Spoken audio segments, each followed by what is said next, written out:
새벽 5시였습니다. 골목에는 리어카 바퀴 소리만 들렸습니다. 아스팔트 위를 구르는 바퀴가 작은 돌멩이를 건드릴 때마다 짧고 둔한 소리가 났습니다. 박불래 씨는 그 소리에 맞춰 걷고 있었습니다. 62살. 한때 남편 사업을 뒤에서 받쳐온 여자. 지금은 새벽마다 이 골목을 도는 사람이었습니다. 그가 멈췄습니다. 리어카 손잡이를 쥔 손이 그대로 굳었습니다. 10m 앞 골목 끝 재활용 수거함 앞에 누군가 서 있었습니다.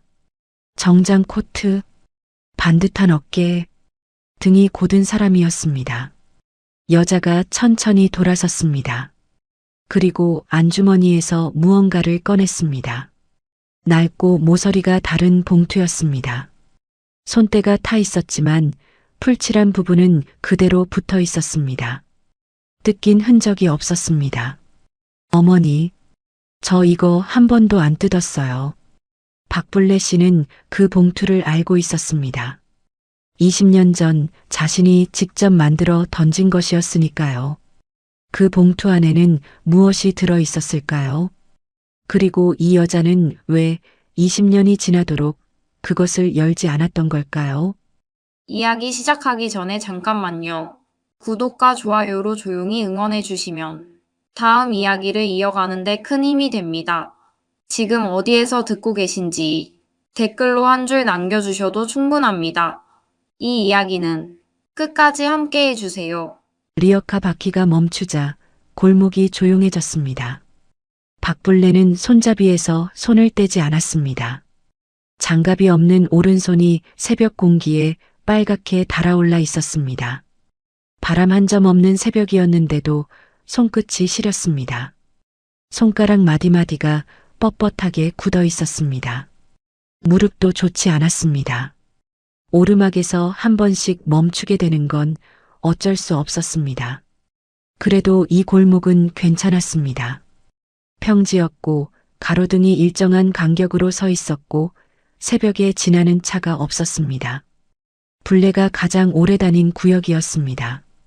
처음에는 다른 수거인인 줄 알았습니다. 새벽에 이 골목을 도는 사람은 불레 혼자가 아니었습니다. 구역이 겹칠 때가 있었습니다.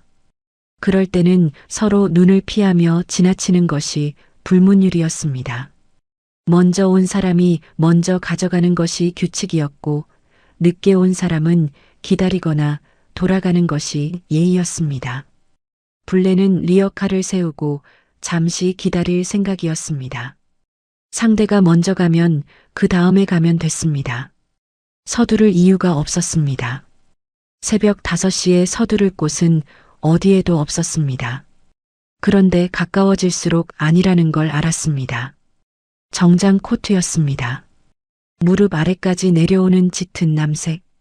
새벽 가로등 불빛 아래서도 원단의 결이 보일 만큼 단정한 옷이었습니다. 구두 뒤꿈치가 아스팔트에 닿는 소리가 없었습니다. 서 있는 사람이었습니다. 움직이지 않는 사람이었습니다. 폐지를 수거하는 사람이 그런 옷을 입지는 않았습니다. 그런 자세로 서 있지도 않았습니다. 불레의 걸음이 느려졌습니다. 리어카 바퀴 소리도 느려졌습니다. 골목 끝 가로등 불빛이 그 사람의 어깨 위로 내려앉아 있었습니다. 여자가 돌아섰습니다. 불레는 그 순간 리어카 손잡이에 힘을 줬습니다. 쥐었다는 느낌이 들 정도로 꽉 쥐었습니다. 손잡이를 놓으면 뒤로 밀릴 것 같아서가 아니었습니다.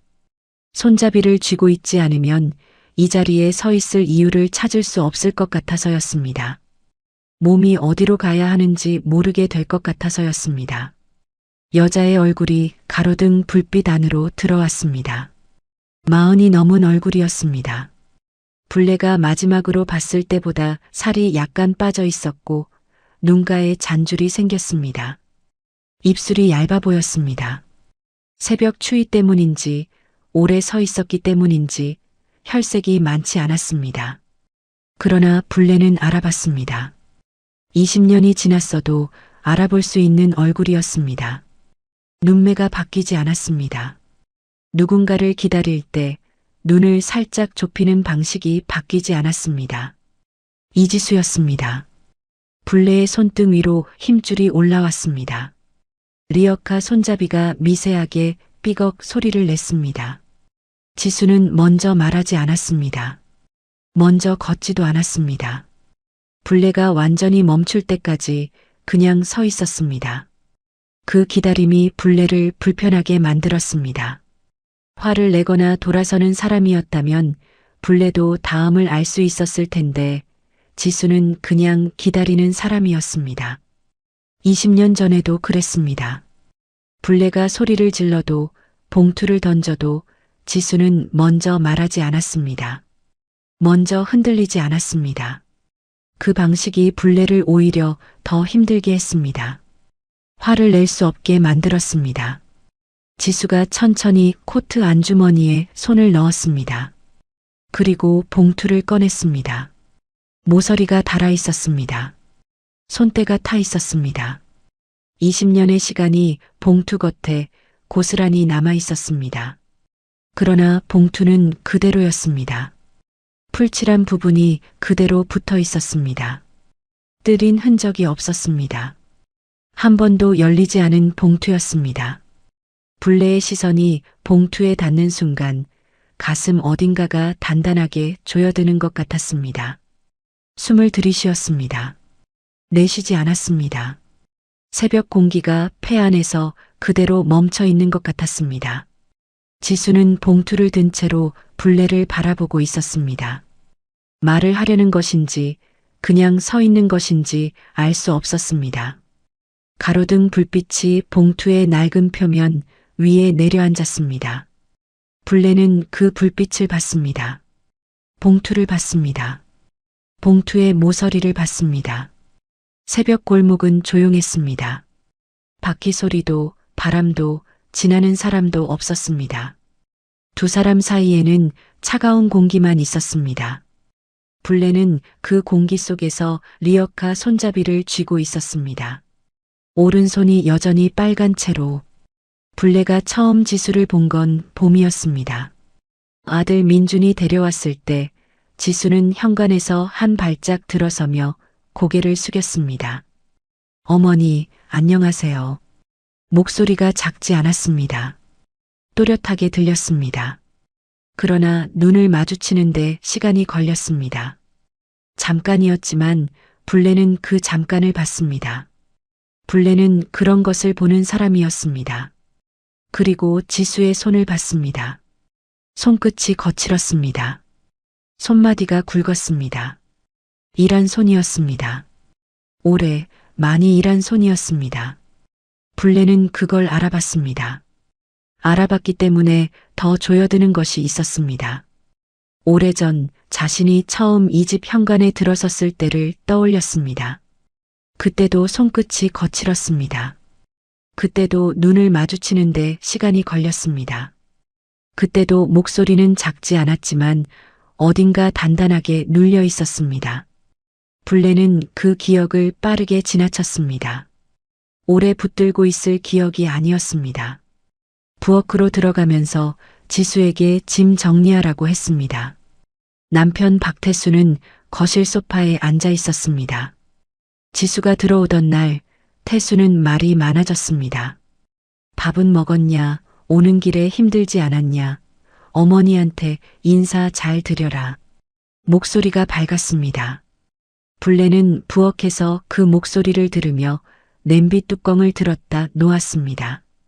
뚜껑이 냄비 가장자리에 부딪히며 짧은 쇳소리를 냈습니다. 불레는 그 소리를 들으면서 태수가 그런 말을 하는 걸 들은 게 언제였는지 기억을 더듬었습니다. 20년이었습니다. 20년 동안 불레에게 그런 말을 한 적이 없는 사람이었습니다. 뚜껑을 닫았습니다. 국 끓는 소리만 들렸습니다. 불레가 지수에게 처음 소리를 지른 건 결혼 3개월째 되던 날이었습니다. 저녁 식탁이었습니다. 국이 짜다는 것이 이유였습니다. 그런데 사실은 태수가 먼저였습니다. 요리도 제대로 못하냐고 태수가 말했고 그 말이 끝나기 전에 불레가 지수에게 목소리를 높였습니다.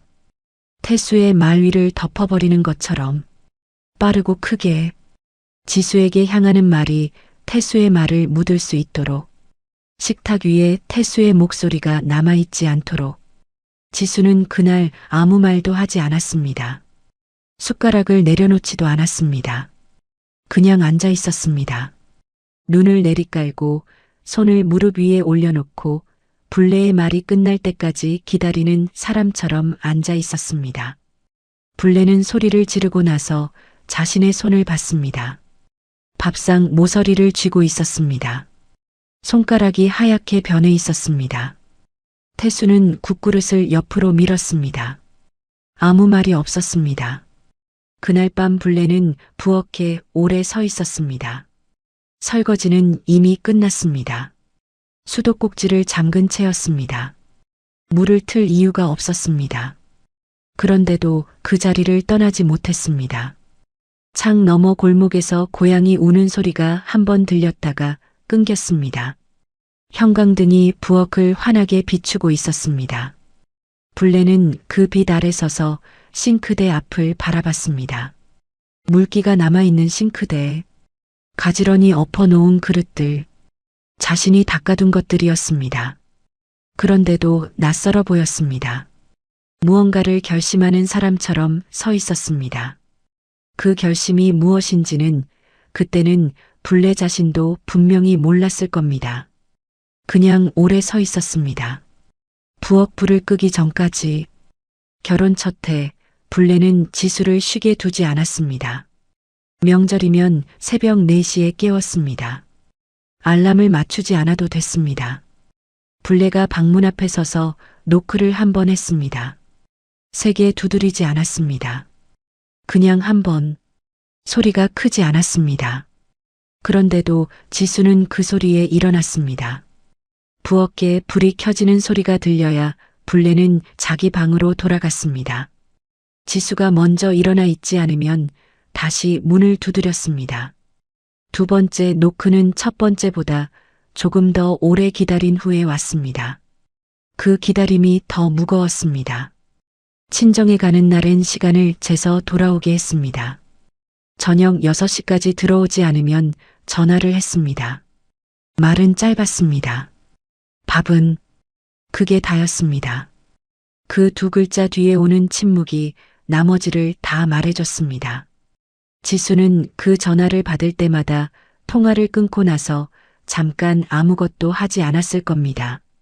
손에 핸드폰을 쥔 채로 친정 어머니 얼굴을 바라보며 자리에서 일어나는 사람처럼 지수의 친구가 집에 오는 것도 막았습니다.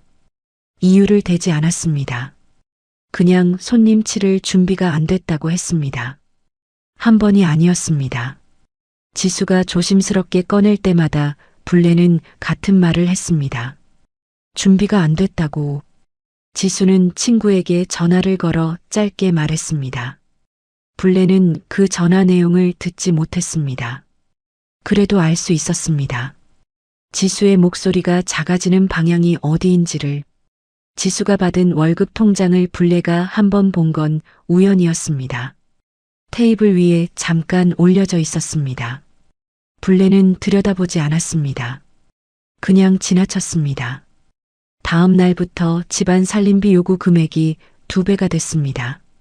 지수는 군말 없이 냈습니다. 아들 민주는 어느 날 저녁 불레에게 따졌습니다. 엄마, 왜 그러는 거야? 지수가 뭘 잘못했어? 뭘 잘못했는데? 목소리가 높았습니다. 민준이 불레에게 그런 목소리를 내는 건 처음이었습니다. 불레는 민준의 말이 끝나기 전에 끊었습니다. 내 집에서 내가 하는 거 내가 왜 따지냐? 낮고 단호한 목소리였습니다. 높지 않았습니다. 높을 필요가 없었습니다. 민준은 입을 다물었습니다. 지수는 민준의 소매를 잡아당겼습니다. 더하지 말라는 뜻이었습니다. 불레는 그 장면을 똑바로 봤습니다. 지수가 민준을 말리는 손, 민준이 불레를 향해 무언가 더 하려다가 멈추는 것. 불내 때문이 아니라 지수 때문에 멈추는 것. 불내는 그 차이를 알아봤습니다. 말없이 부엌으로 들어갔습니다. 동네 사람들은 불내를 독한 시어머니라고 했습니다. 반찬 가게 앞이었습니다. 옆집 여자와 이웃 여자가 낮은 목소리로 나누는 말이었습니다. 불내가 지나가는 걸 알면서도 말을 멈추지 않았습니다. 불내는 걸음을 늦추지 않았습니다. 정정하지 않았습니다. 장본 봉투를 두 손으로 나눠 들고 걸었습니다. 한 손이 조금 더 무거웠습니다. 그쪽 어깨가 살짝 내려갔습니다. 독한 시어머니. 불내는 그 말을 들으면서 집으로 돌아왔습니다. 틀린 말이라고 생각하지 않았습니다. 그렇다고 맞는 말이라고도 생각하지 않았습니다. 그냥 들었습니다. 그것으로 충분했습니다. 민준이 지수에게 처음으로 우리 나가서 살자고 한 건 그의 가을이었습니다. 밤이었습니다. 방문이 닫혀 있었습니다. 불내는 부엌에서 물을 마시러 나왔다가 복도에서 그 목소리를 들었습니다. 민준의 목소리였습니다.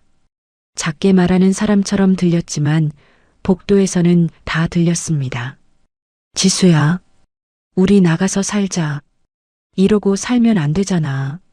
지수는 대답하지 않았습니다. 한참이 지나도록 아무 소리가 없었습니다. 물컵을 든 채로 복도에 서 있었습니다. 물을 마시지 않았습니다. 발소리를 내지 않았습니다. 방 안에서 창문이 열리는 소리가 났습니다. 가을바람이 방 안으로 들어가는 소리가 났습니다. 지수가 창밖을 바라보고 있는 것 같았습니다. 그 침묵이 무슨 뜻인지 불내는 알 것 같았습니다. 물컵을 싱크대에 내려놓았습니다. 소리가 나지 않도록 천천히 내려놓았습니다. 그리고 자기 방으로 돌아갔습니다. 그날 밤부터 불내의 행동이 바뀌었습니다. 더 독해진 것이 아니었습니다. 더 빨라졌습니다. 마치 시간이 없는 사람처럼, 무언가를 끝내야 하는 사람처럼 반찬을 더 자주 치웠습니다. 지수에게 잔소리를 더 자주 했습니다. 목소리를 더 자주 높였습니다. 그러나 불내의 눈은 지수를 향하지 않을 때가 많았습니다. 지수에게 소리를 지르면서도 시선은 다른 곳을 향하고 있었습니다. 민주는 그것을 눈치채지 못했습니다. 지수는 눈치챘을 수도 있었습니다. 그날은 저녁이었습니다. 지수가 싱크대 앞에 서서 설거지를 하고 있었습니다. 그릇이 물에 잠기고 헹궈지는 소리가 부엌을 채우고 있었습니다. 규칙적인 소리였습니다. 끊기지 않는 소리였습니다. 불내는 거실 소파에 앉아 텔레비전을 보고 있었습니다.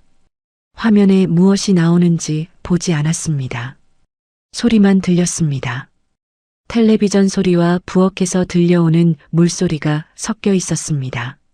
남편 태수가 자기 방에서 나왔습니다. 슬리퍼 소리가 났습니다. 거실을 지나는 소리가 났습니다. 불내는 고개를 들지 않았습니다. 화면을 보고 있는 것처럼 앉아 있었습니다. 슬리퍼 소리가 부엌 쪽으로 갔습니다. 멈췄습니다. 불내는 고개를 들지 않은 채로 보고 있었습니다. 소파에서 부엌 입구가 시야 끝에 걸렸습니다. 태수가 부엌 문 앞에 서 있었습니다. 그리고 안으로 들어갔습니다. 지수 옆에 섰습니다. 가까이. 수고해. 목소리가 가벼웠습니다. 아무것도 아닌 것처럼 말하는 목소리였습니다. 그러나 그 두 글자가 거실까지 들렸습니다. 불내의 귀에 닿았습니다. 불내는 텔레비전 리모컨을 쥐고 있었습니다. 리모컨 버튼이 손바닥에 눌렸습니다. 지수의 몸이 살짝 틀렸습니다. 어깨가 앞으로 당겨지는 것 같은 움직임이었습니다. 물을 잠그려는 것도 아니었고 다른 그릇을 집으려는 것도 아니었습니다. 그냥 몸이 틀렸습니다. 자연스럽지 않은 움직임이었습니다. 불내는 그것을 봤습니다. 소파에서 그것을 봤습니다. 불내는 소파에서 일어났습니다. 부엌으로 걷는 걸음이 빠르지 않았습니다. 급하게 보이지 않도록 걸었습니다. 그러나 목소리는 컸습니다. 걸으면서 말했습니다. 민준이 술 사온다고 했는데 안주 준비해야지. 거기서 뭐해? 부엌 안으로 들어서면서 말했습니다. 소리가 물소리를 덮었습니다. 지수가 돌아봤습니다. 태수가 손을 걷었습니다.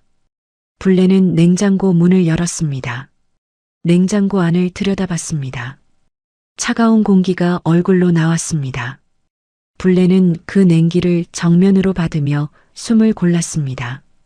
천천히 들이쉬고 내쉬고 찬장 위 형광등이 미세하게 떨리는 소리가 났습니다. 냉장고 안의 불빛이 불레의 얼굴을 하얗게 비쳤습니다. 태수의 슬리퍼 소리가 다시 났습니다. 부엌에서 나가는 소리였습니다. 거실을 지나는 소리가 났습니다. 방으로 돌아가는 소리가 났습니다. 방문이 닫혔습니다. 불레는 냉장고에서 두부 한 모를 꺼내 도마 위에 올렸습니다. 칼을 들었습니다. 썰기 시작했습니다. 칼이 도마에 닿는 소리가 규칙적으로 났습니다. 지수는 다시 설거지를 시작했습니다. 물소리가 돌아왔습니다. 두 사람은 같은 부엌에서 아무 말도 하지 않았습니다.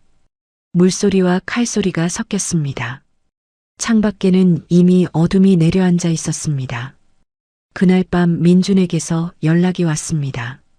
술자리가 길어진다고 했습니다. 불레는 메시지를 확인하고 지수의 방 앞으로 갔습니다. 복도가 조용했습니다. 방 안에 불이 켜져 있었습니다. 문틈 아래로 불빛이 새어나왔습니다. 불레는 문을 두드렸습니다. 한번 오늘 친정 가 있어. 이유를 묻기 전에 문을 닫았습니다. 복도에 잠깐 서 있었습니다. 방 안에서 아무 소리가 없었습니다. 불레는 자기 방으로 돌아갔습니다. 얼마 지나지 않아 현관 쪽에서 소리가 났습니다.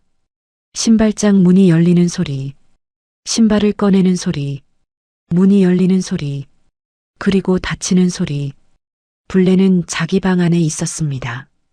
소리만 들었습니다. 현관문이 닫히고 나서 잠깐 집안이 완전히 조용해졌습니다. 텔레비전도 꺼져 있었습니다. 부엌에도 아무도 없었습니다.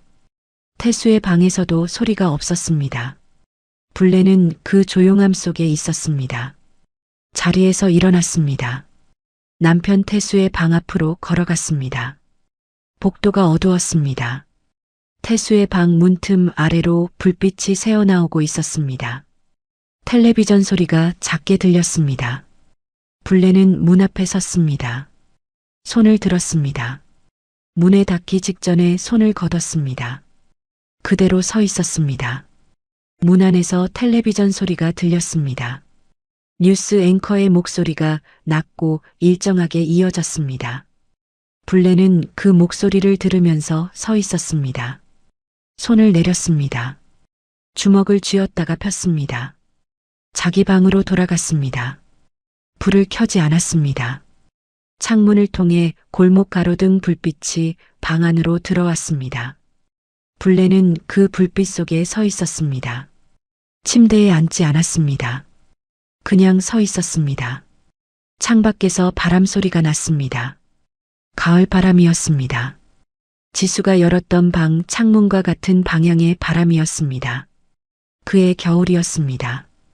불레는 아침 일찍 서랍을 열었습니다. 제일 아래 서랍이었습니다. 평소에는 잘 열지 않는 서랍이었습니다. 안에는 통장 몇 개와 서류 봉투 하나가 들어 있었습니다. 불레는 서류 봉투를 꺼냈습니다. 무릎 위에 올려놓고 한동안 바라봤습니다. 봉투 안에 무엇이 들어 있는지는 불레만 알고 있었습니다. 민준도 몰랐습니다. 태수는 더욱 몰랐습니다. 불레는 봉투 겉면에 무언가를 적었습니다. 천천히 썼습니다. 글씨가 반듯하지 않았습니다. 손이 조금 떨렸기 때문이었습니다. 다 쓰고 나서 접었습니다. 봉투 안에 넣었습니다. 풀칠을 했습니다. 손으로 꾹 눌러 붙였습니다. 봉투를 뒤집어 보았습니다. 앞면을 보았습니다. 그리고 서랍 위에 올려두었습니다. 민준이 없는 날을 골랐습니다. 민준은 그날 오전부터 약속이 있었습니다. 불례가 먼저 권한 것이었습니다. 오늘 친구들 만나지 않냐? 젊을 때 많이 다녀라. 민준은 의아하게 쳐다봤지만 나갔습니다. 현관문이 닫히고 나서 불례는 부엌에서 물 한 잔을 마셨습니다. 천천히 마셨습니다. 다 마시고 컵을 싱크대에 내려놓았습니다. 지수를 불렀습니다. 지수야, 나와봐. 목소리가 평소와 다르지 않았습니다.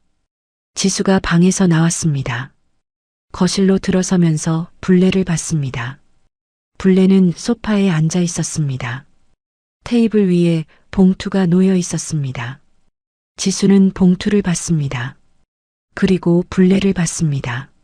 앉아. 지수가 소파 맞은편에 앉았습니다. 등을 곧게 세우고 앉았습니다. 무릎 위에 손을 올렸습니다. 불례는 지수의 그 자세를 봤습니다. 결혼하고 나서 불례 앞에 앉을 때마다 지수는 항상 그렇게 앉았습니다. 등을 세우고 손을 무릎 위에 올리고 먼저 말하지 않는 자세였습니다. 불례는 바로 말하지 않았습니다.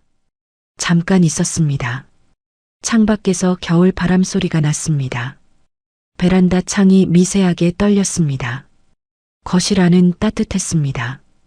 보일러가 돌아가는 소리가 바닥 어딘가에서 낮게 울렸습니다. 불례는 그 소리를 들으면서 지수를 바라봤습니다. 내 아들하고 헤어져. 지수는 움직이지 않았습니다. 눈을 내리깔지 않았습니다. 불례를 바라봤습니다. 표정이 변하지 않았습니다. 불례는 그 눈을 마주보면서 테이블 위에 봉투를 집었습니다. 그리고 지수 앞에 던졌습니다. 이걸로 꺼져. 봉투가 테이블 위를 미끄러져 지수 앞에 멈췄습니다. 지수는 봉투를 바라봤습니다. 손을 뻗지 않았습니다. 불례를 다시 봤습니다. 불례는 시선을 피하지 않았습니다. 집어. 지수는 봉투를 집었습니다. 들었습니다. 두꺼웠습니다. 안을 열려는 것처럼 손가락이 봉투 입구로 갔습니다. 그러다 멈췄습니다. 열지 않았습니다. 그냥 들고 일어섰습니다.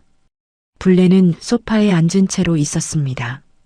지수가 자기 방으로 들어가는 소리가 났습니다. 서랍이 열리고 닫히는 소리가 났습니다. 옷장 문 소리가 났습니다.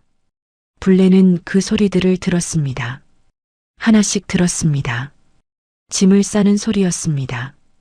빠르지 않았습니다. 급하지 않은 사람처럼 움직이는 소리였습니다. 얼마 지나지 않아 방문이 열렸습니다. 지수가 거실을 지나갔습니다. 작은 가방 하나를 들고 있었습니다. 현관으로 갔습니다. 신발을 신는 소리가 났습니다. 불례는 소파에서 일어나지 않았습니다. 등을 보이고 앉아 있었습니다. 지수를 돌아보지 않았습니다. 현관에서 지수가 멈추는 것이 느껴졌습니다. 소리가 끊겼습니다. 신발 신는 소리도 가방을 고쳐드는 소리도 없었습니다. 잠깐이었습니다. 불례는 그 잠깐을 세고 있었습니다. 하나, 둘, 셋. 지수가 한번 돌아보는 것이 느껴졌습니다. 불례는 보지 않았습니다. 보지 않으려고 했습니다. 등을 더 세웠습니다. 현관문이 열렸습니다. 그리고 닫혔습니다. 소리가 났습니다. 짧고 단단한 소리였습니다. 불례는 그 소리를 들었습니다. 두 손을 무릎 위에 올려놓고 있었습니다. 손이 떨렸습니다. 무릎 위에 올려놓고 있어서 보이지 않았습니다. 창밖에서 바람 소리가 다시 났습니다. 베란다 창이 다시 떨렸습니다. 불례는 일어나지 않았습니다. 민준이 그날 밤 집으로 돌아온 건 저녁 9시가 넘어서였습니다. 현관문이 열리는 소리가 나고 잠깐의 침묵이 있었습니다. 지수의 신발이 없는 것을 본 것 같았습니다. 민준이 거실로 들어왔습니다. 불례는 부엌에 있었습니다. 저녁을 차리는 중이었습니다. 지수 어디 갔어? 불레는 대답하지 않았습니다. 엄마, 지수 어디 갔냐고. 보냈어. 민준의 목소리가 올라갔습니다. 불레는 국자를 내려놓았습니다. 민준은 소리를 질렀습니다. 왜 그랬냐고, 무슨 권리로 그랬냐고, 지수가 뭘 잘못했냐고. 불레는 아무 말도 하지 않았습니다. 민준의 목소리가 부엌을 채웠습니다. 불레는 그 소리를 다 들었습니다. 하나도 막지 않았습니다. 민준이 집을 나갔습니다. 현관문이 3개 닫혔습니다. 불레는 부엌에 남았습니다. 가스불을 껐습니다. 냄비 뚜껑을 닫았습니다. 불이 꺼진 가스레인지 위에 냄비가 놓였습니다. 부엌이 조용해졌습니다. 불레는 그 자리에 서서 남편 태수의 방 쪽을 한번 봤습니다. 복도 끝, 불이 꺼진 방이었습니다. 태수는 민준이 소리를 지르는 동안에도 방에서 나오지 않았습니다. 불레는 자기 방으로 들어갔습니다. 불을 켜지 않았습니다. 그 후로 아들 민준은 집에 자주 오지 않았습니다. 연락도 뜸해졌습니다. 명절에 왔다가 하루 만에 가는 일이 반복됐습니다. 불레는 왜 빨리 가냐고 묻지 않았습니다. 더 있으라고 하지도 않았습니다.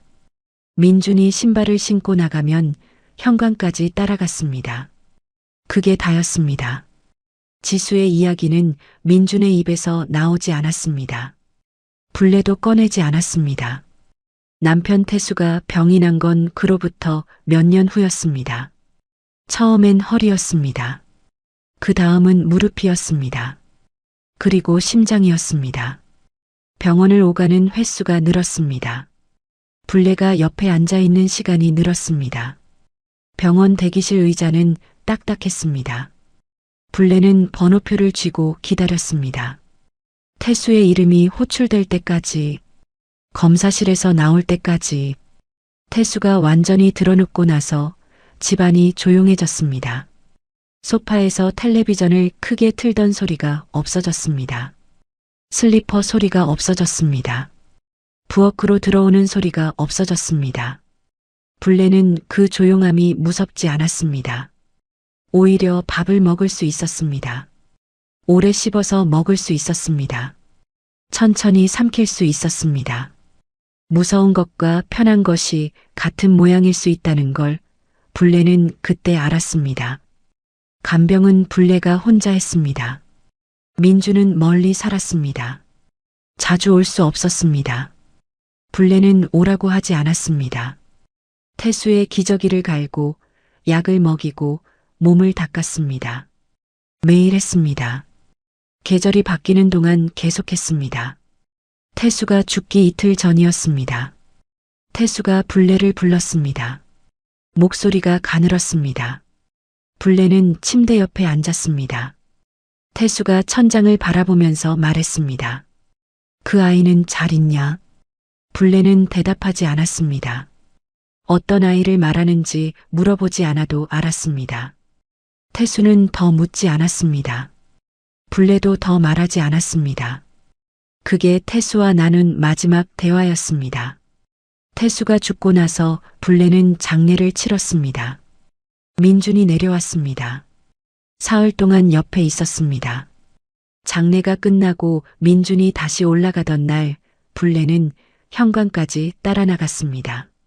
민준이 엘리베이터를 기다리면서 불레를 봤습니다. 무언가 말하려는 것 같았습니다. 엘리베이터 문이 열렸습니다. 민준이 탔습니다. 문이 닫혔습니다. 불레는 현관 앞에 서 있었습니다. 엘리베이터 층수가 내려가는 소리를 들었습니다. 아들 민준이 쓰러진 건 태수가 죽고 2달이 지난 뒤였습니다.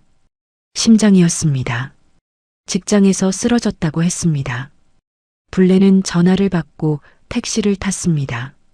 병원까지 가는 동안 택시 창밖을 바라봤습니다. 기도하지 않았습니다. 그냥 창밖을 봤습니다.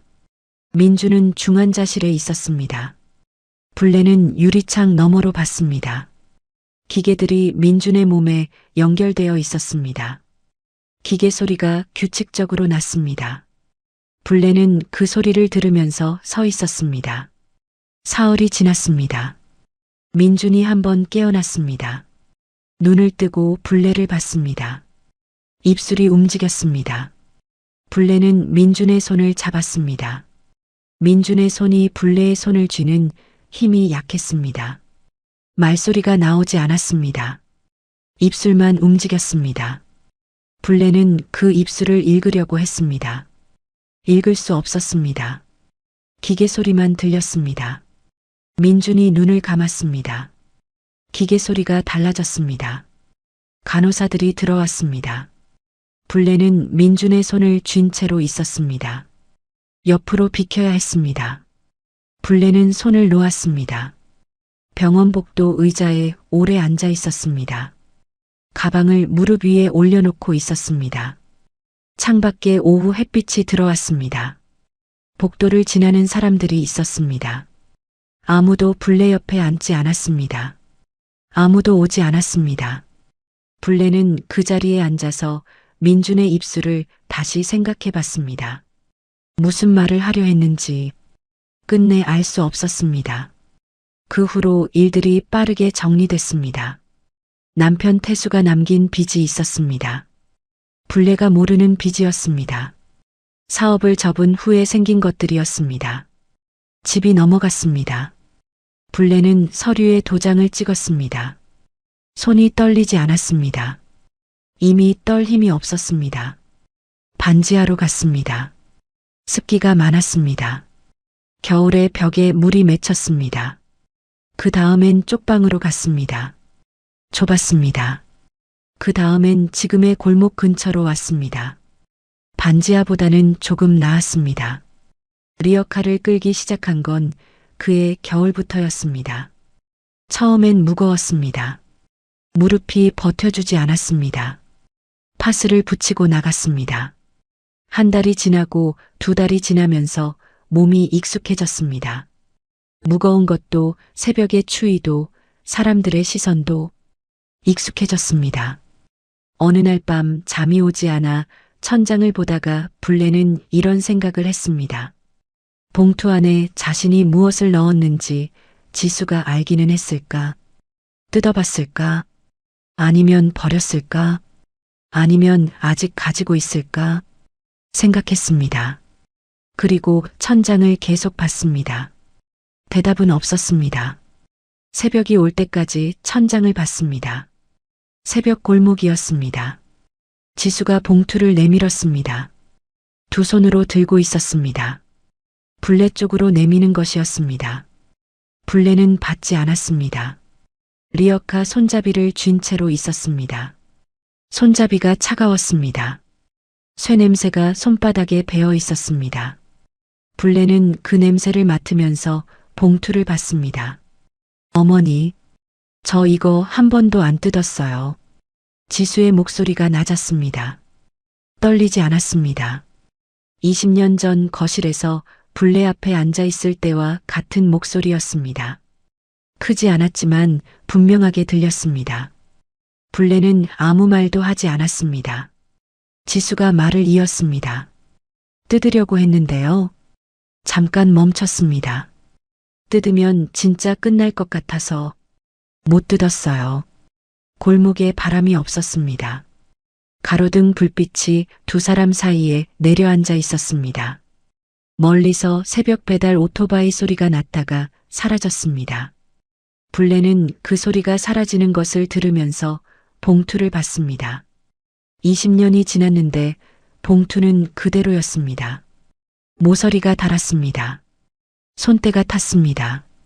그러나 풀칠한 부분이 그대로 붙어 있었습니다. 불레가 손으로 꾹 눌러 붙였던 그 부분이었습니다. 지수가 봉투를 불레의 리어카 위에 올려놓았습니다. 가만히 올려놓았습니다. 소리가 나지 않았습니다. 불레는 봉투를 바라봤습니다.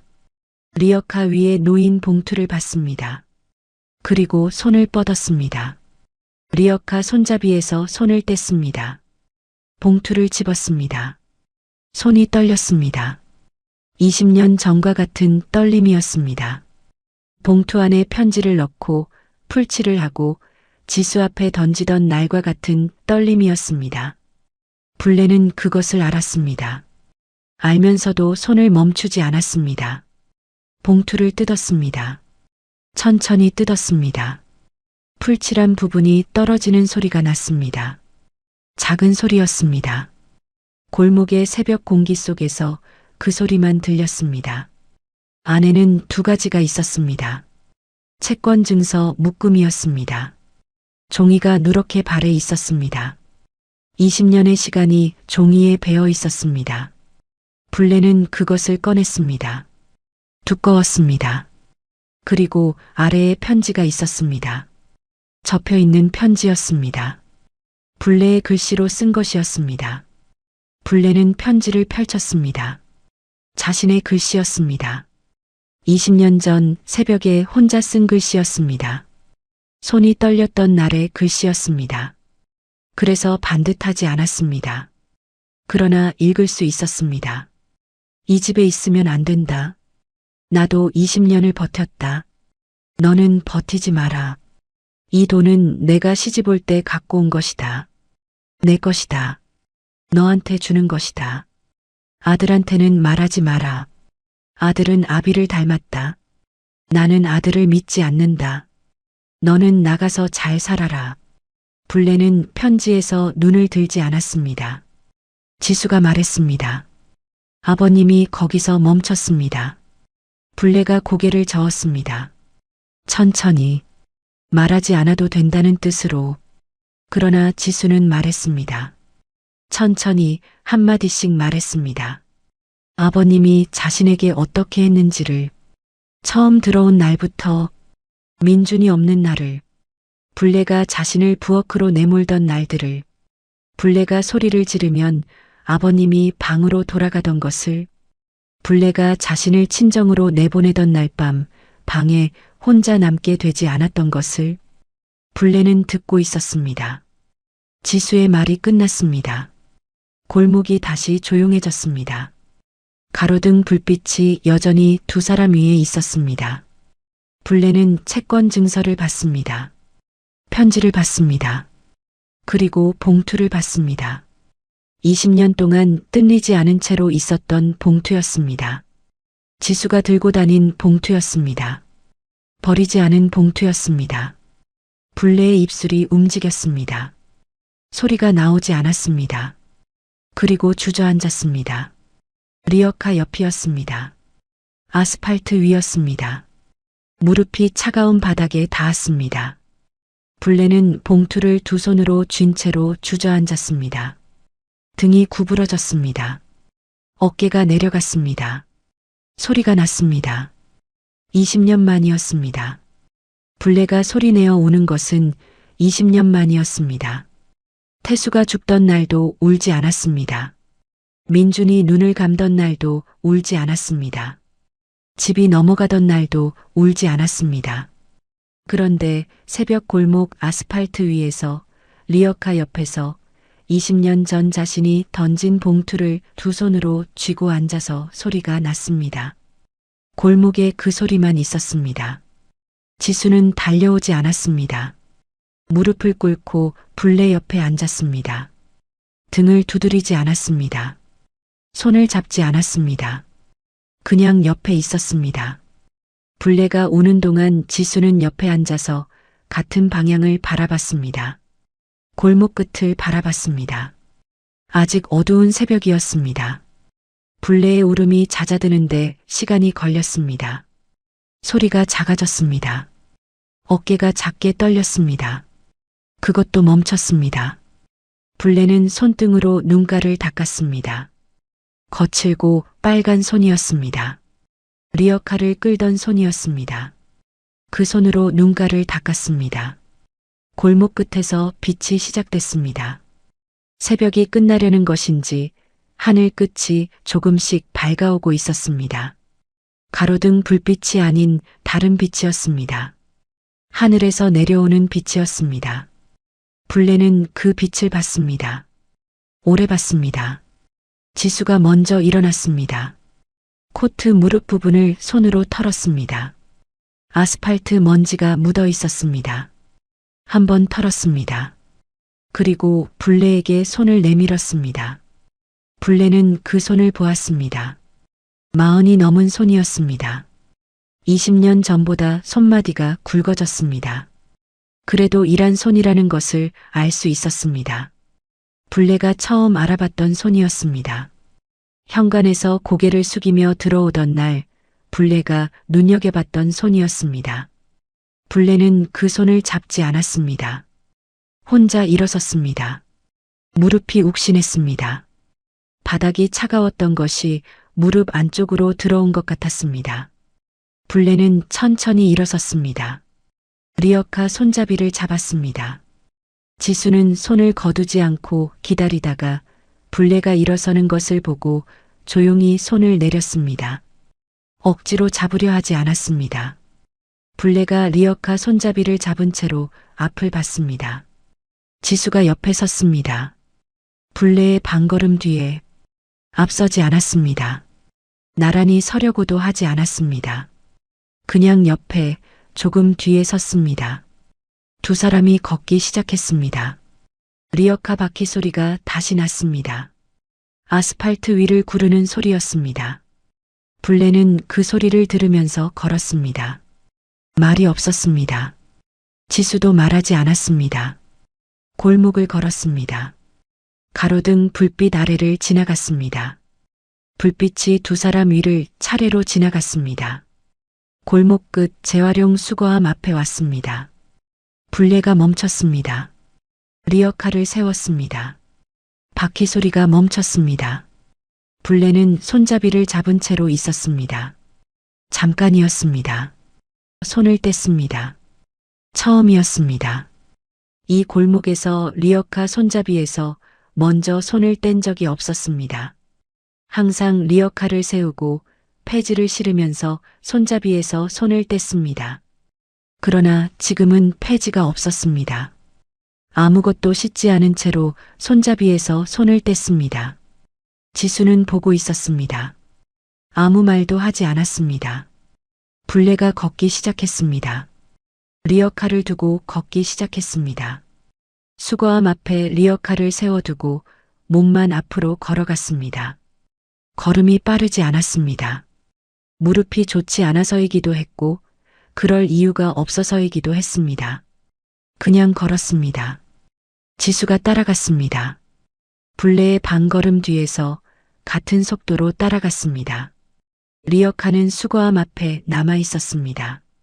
새벽빛이 조금씩 밝아오는 골목에 혼자 서 있었습니다. 손잡이가 허공에 있었습니다. 잡는 사람이 없었습니다. 두 사람은 골목을 빠져나갔습니다. 케이스가 사라졌다. 말순이 가져갔다. 모든 게 끝난 것 같았다.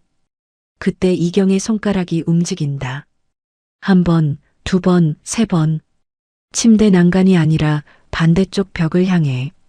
순임이 침대 헤드와 벽 사이 틈에 손을 집어넣는다. 뭔가 닿는다. 꺼낸다. 똑같이 생긴 케이스. 조금 더 작다. 버튼이 없다. 두 번째였다. 이경은 두 개를 숨겨뒀던 것이었다. 5년 동안 혼자서 형님이 올 때까지 5년 동안 아무도 몰랐어요. 그 사람이 듣고 있다는 걸, 전부 듣고 있었다는 걸. 이야기 시작하기 전에 잠깐만요. 구독과 좋아요로 조용히 응원해 주시면 다음 이야기를 이어가는데 큰 힘이 됩니다. 지금 어디에서 듣고 계신지 댓글로 한 줄 남겨주셔도 충분합니다. 이 이야기는 끝까지 함께 해주세요. 형님, 저 좀 살려주세요. 문자는 딱 그 한 줄이었다. 발신자는 저장되지 않은 번호였다. 하지만 윤수님은 첫 글자를 보는 순간 손이 멈췄다. 형님, 자신을 그렇게 부르는 사람은 세상에 단 한 명뿐이었다. 이미경. 시댁과 인연을 끊은 지 7년이 지났다. 남편과 별거에 들어가던 날 수님은 그 집 사람들 전부를 마음속에서 지웠다. 시어머니도 남편도 그리고 시동생 부부도 살아남으려면 그래야 했다. 그런데 이경이가 왜? 수님은 문자를 3번 다시 읽었다. 저장되지 않은 번호. 이경이의 원래 번호가 아니었다. 누군가의 폰을 잠깐 빌린 것인지 아니면 번호가 바뀐 것인지 그것조차 알 수 없었다. 전화를 걸었다. 신호음이 10번 울리도록 아무도 받지 않았다. 수님은 한동안 화면을 내려다보다가 외투를 집어들었다. 이유는 설명할 수 없었다. 그냥 가야 한다는 느낌. 64년을 살면서 그 느낌이 틀린 적은 별로 없었다. 버스를 기다리는 동안 수님은 이경을 처음 만났던 날을 생각했다. 시동생 결혼식이었다. 이경은 하얀 드레스 차림으로 하객들 사이를 돌아다니며 직접 음료를 따라주고 있었다. 신부가 그러는 게 어디 있냐고 시어머니 말순이 나중에 투덜거렸지만 수님은 그 모습이 마음에 들었다. 격식보다 사람이 먼저인 사람. 그런 사람은 흔하지 않았다. 시댁 생활이 고될수록 이경과의 관계는 오히려 단단해졌다. 말순의 눈치를 보며 부엌에 나란히 서서 전을 부칠 때도, 명절이 끝나고 뒷정리를 둘이 남아 할 때도 이경은 늘 말이 많지 않았다. 그냥 옆에 있었다. 그것만으로 충분할 때가 있었다. 한 번은 이경이 이런 말을 했다. 형님은 눈치가 빠른 사람이에요. 말 안 해도 다 알잖아요. 칭찬인지 관찰인지 모를 말이었다. 수님은 그냥 웃고 넘겼다.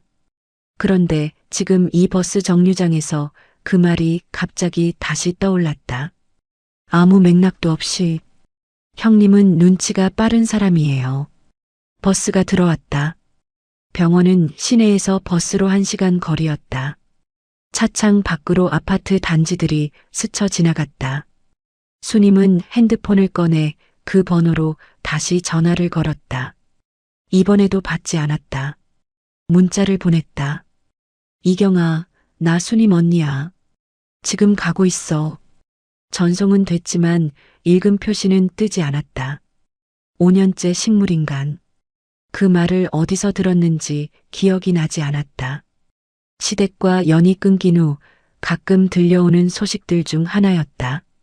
이경이 쓰러졌다고, 뇌 쪽이라고, 상태가 좋지 않다고. 그때 수님은 마음이 쓰였지만 연락하지 않았다. 자신이 개입할 수 있는 자리가 아니라고 생각했다. 그게 지금도 맞는 판단인지는 몰랐다. 도착하고 나서야 수님은 자신이 병실 번호도 모른다는 걸 깨달았다. 안내 데스크에 이미경이라는 이름을 댔더니 간호사가 잠시 화면을 들여다보다가 물었다. 보호자 되세요? 가족 같은 사람이에요. 간호사가 잠깐 망설이더니 층수를 알려줬다. 6층? 엘리베이터를 타는 내내 수님의 심장이 이상하게 뛰었다. 병실 앞에서 시어머니를 마주쳤다. 박말순, 70세 된 지금도 등이 꼿꼿했다. 수님을 보는 순간 눈썹 하나가 아주 미세하게 올라갔다. 왜 왔어? 인사가 아니었다. 확인이었다. 이경이한테 연락이 왔어요. 이경이가 연락을 해? 5년째 누워있는 사람이. 말순의 목소리에는 비웃음과 당혹감이 동시에 섞여 있었다. 수님은 그 표정을 읽었지만 아무 말도 하지 않았다. 병실 문을 밀었다. 하얀 천장, 링거줄, 모니터의 초록 파형. 침대 위에 이경은 눈을 감고 있었다. 얼굴은 7년 전보다 많이 작아졌다. 피부가 종이장처럼 얇아 보였고 팔은 이불 위에 나란히 놓여 있었다. 꼼짝도 하지 않았다. 수님은 의자를 당겨 침대 옆에 앉았다. 말순이 뒤따라 들어와 창가에 섰다. 의사도 포기한 사람이야. 뇌 손상이 너무 깊어서 그냥 심장만 뛰는 거라고. 수님은 대답하지 않았다. 이경의 손을 바라봤다. 손등에 주사 자국이 여러 개 겹쳐 있었다. 손가락은 살짝 안으로 오므라진 채였다. 그때였다. 침대 옆 난간과 벽 사이 좁은 틈. 뭔가 끼워져 있었다. 작고 납작한 물건이었다. 낡은 검정 케이스. 라디오 리모컨처럼 생겼는데 버튼이 없었다. 이경의 손끝에서 불과 몇 센티미터 거리였다. 수님이 손을 뻗으려는 순간 말순이 말했다. 오래 있을 거야? 좀 이따 갈게요. 여기 있어봤자 아무 소용없어. 나도 매일 오는 거 아니야. 간병인도 낮에만 와. 이 사람 상태엔 그거면 충분하다고 했어. 수님은 고개를 끄덕였다. 아무 말도 덧붙이지 않았다. 말순이 먼저 병실을 나갔다. 수님은 다시 틈 속의 물건으로 시선을 돌렸다. 손을 뻗어보려다가 멈췄다. 이경의 물건인지조차 몰랐다. 그냥 두었다. 이경의 얼굴을 다시 바라봤다. 눈은 여전히 감겨 있었다. 아무 움직임도 없었다. 그런데 이상했다. 7년 만에 마주한 사람 앞에서 이렇게 오래 앉아 있는 자신이 가야 할 이유도 없고 있어야 할 이유도 없는데 문자 한 통이 자신을 여기까지 끌고 왔고 지금 이 병실을 떠날 수가 없었다. 형님, 저 좀 살려주세요. 이경이 정말 그 문자를 보낸 걸까? 5년째 눈을 감고 누워있는 사람이. 수님은 창밖을 바라봤다. 오후 햇살이 링거줄 위로 가늘게 걸쳐 있었다. 뭔가 설명되지 않는 거리감이 이 병실 전체에 깔려 있었다. 말순의 태도도, 텅 빈 간병인 의자도, 그리고 침대 틈의 그 물건도. 수님은 자리에서 일어나지 않았다. 수님이 다시 병원을 찾은 건 이틀 후였다. 특별한 이유는 없었다. 그냥 발이 그쪽으로 향했다. 집에 있는 동안에도 이경의 얼굴이 자꾸 떠올랐다. 눈을 감은 채 누워있던 그 얼굴이, 손끝에서 몇 센티미터 거리에 있던 그 검정 케이스가. 6층 병실 앞에 도착하니 간병인 아주머니가 복도 의자에 앉아 핸드폰을 보고 있었다. 수님이 병실 문을 밀자 간병인이 고개도 들지 않고 말했다. 보호자세요? 들어가세요. 병실 안은 조용했다. 이경은 여전히 같은 자세로 누워 있었다. 링거액이 절반쯤 줄어 있었다. 모니터 파형은 규칙적으로 오르내렸다. 수님은 의자를 당겨 앉으며 침대 틈을 슬쩍 확인했다. 검정 케이스는 그대로 있었다. 1시간쯤 지났을까? 간병인이 교대 시간이라며 나갔다. 병실에 수님 혼자 남았다. 수님은 이경의 손을 가만히 바라봤다. 아무 움직임이 없었다. 숨소리조차 거의 들리지 않을 만큼 조용했다. 그때 복도에서 발소리가 들렸다. 병실 문이 열리지는 않았다. 누군가 문 앞에서 잠깐 멈췄다가 지나가는 소리였다. 수님은 신경 쓰지 않았다. 링거줄을 봤다. 방울이 떨어지는 속도가 뭔가 빨랐다. 수님은 의료 지식이 없었다. 그게 정상인지 아닌지 알 수 없었다. 그냥 빠르다는 느낌이 들었다. 간호사를 불러야 하나 생각하다가 그만뒀다. 자신이 보호자도 아니었다. 괜한 참견이 될 수 있었다. 다시 이경의 얼굴로 시선을 돌렸다. 그 순간이었다. 이경의 눈꺼풀이 아주 미세하게 떨렸다. 수님은 숨을 멈췄다. 눈을 크게 뜨고 바라봤다. 이경의 얼굴은 다시 아무 움직임이 없었다. 모니터 파형은 그대로였다. 착각인가? 수님은 자신의 눈을 한번 비볐다. 오래 앉아 있어서 피로한 탓일 것이다. 5년째 반응이 없다고 했다. 의사도 간호사도 말순도 모두 그렇게 말했다. 자신이 뭘 받겠나? 그냥 착각이었다. 수님은 그렇게 결론을 내렸다. 그날 저녁 엘리베이터 앞에서 말순과 마주쳤다. 말순은 손에 서류 봉투를 들고 있었다. A사 용지 몇 장이 비쳐 보였다. 수님과 눈이 마주치자 말순은 봉투를 가방 안으로 집어넣었다. 자연스러운 동작이었지만 너무 빨랐다. 또 왔어? 네. 할 일도 없어? 수님은 웃지 않았다. 말순도 웃지 않았다. 엘리베이터 문이 열렸다. 둘이 나란히 탔다. 1층까지 아무 말도 없었다. 로비에서 갈라지기 직전 말순이 뒤도 돌아보지 않고 말했다. 자꾸 올 거면 간병인이랑 일정 맞춰. 혼자 있으면 안 돼, 저 방에. 왜요? 말순이 멈췄다. 그러나 돌아보지는 않았다. 의료사고 나면 책임 못 진다고. 보호자도 아닌 사람이 있다가 무슨 일 생기면 그것만 말하고 걸어나갔다. 수님은 로비에 서서 말순의 뒷모습을 바라봤다. 이상했다. 의료사고라는 말이 왜 거기서 나오나? 식물인간 환자 병실에 사람이 있다가 무슨 의료사고가 난단 말인가? 설명할 수 없는 말이었다. 그냥 자신을 쫓아내려는 구실일 수도 있었다. 말순이 원래 그런 사람이었다. 이유가 없으면 이유를 만들어내는 사람. 수님은 그렇게 정리하고 병원 문을 나섰다. 사흘 후 오전. 수님이 병실에 들어서자 이경의 링거가 비어 있었다. 교체가 안 된 채였다. 간병인은 보이지 않았다. 수님이 간호사실에 알렸더니 간호사가 와서 새 링거로 교체하며 무덤덤하게 말했다. 간병인이 오늘 늦게 온다고 연락이 왔어요. 자주 이래요? 간호사가 잠깐 수님을 봤다가 링거줄을 고정하며 말했다. 보호자분이 간병인 비용 아끼려고 시간을 줄이셨거든요. 요즘은 오전엔 거의 공백이에요. 말을 마치고 간호사가 나갔다. 수님은 이경의 빈 링거줄을 바라봤다. 얼마나 오래 비어 있었던 걸까? 아침부터 지금까지 아무도 없었던 건가? 가방을 내려놓고 의자에 앉았다. 그때 이경의 손이 보였다. 손가락이 아까와 달랐다. 오므라졌던 손가락이 아주 조금, 정말 아주 조금 펴져 있었다. 수님이 들어오기 전에는 분명히 안으로 말려 있었다. 그걸 수님은 매번 봤기 때문에 알았다. 그리고 손끝이 침대 틈 쪽을 향해 있었다. 검정 케이스 방향으로.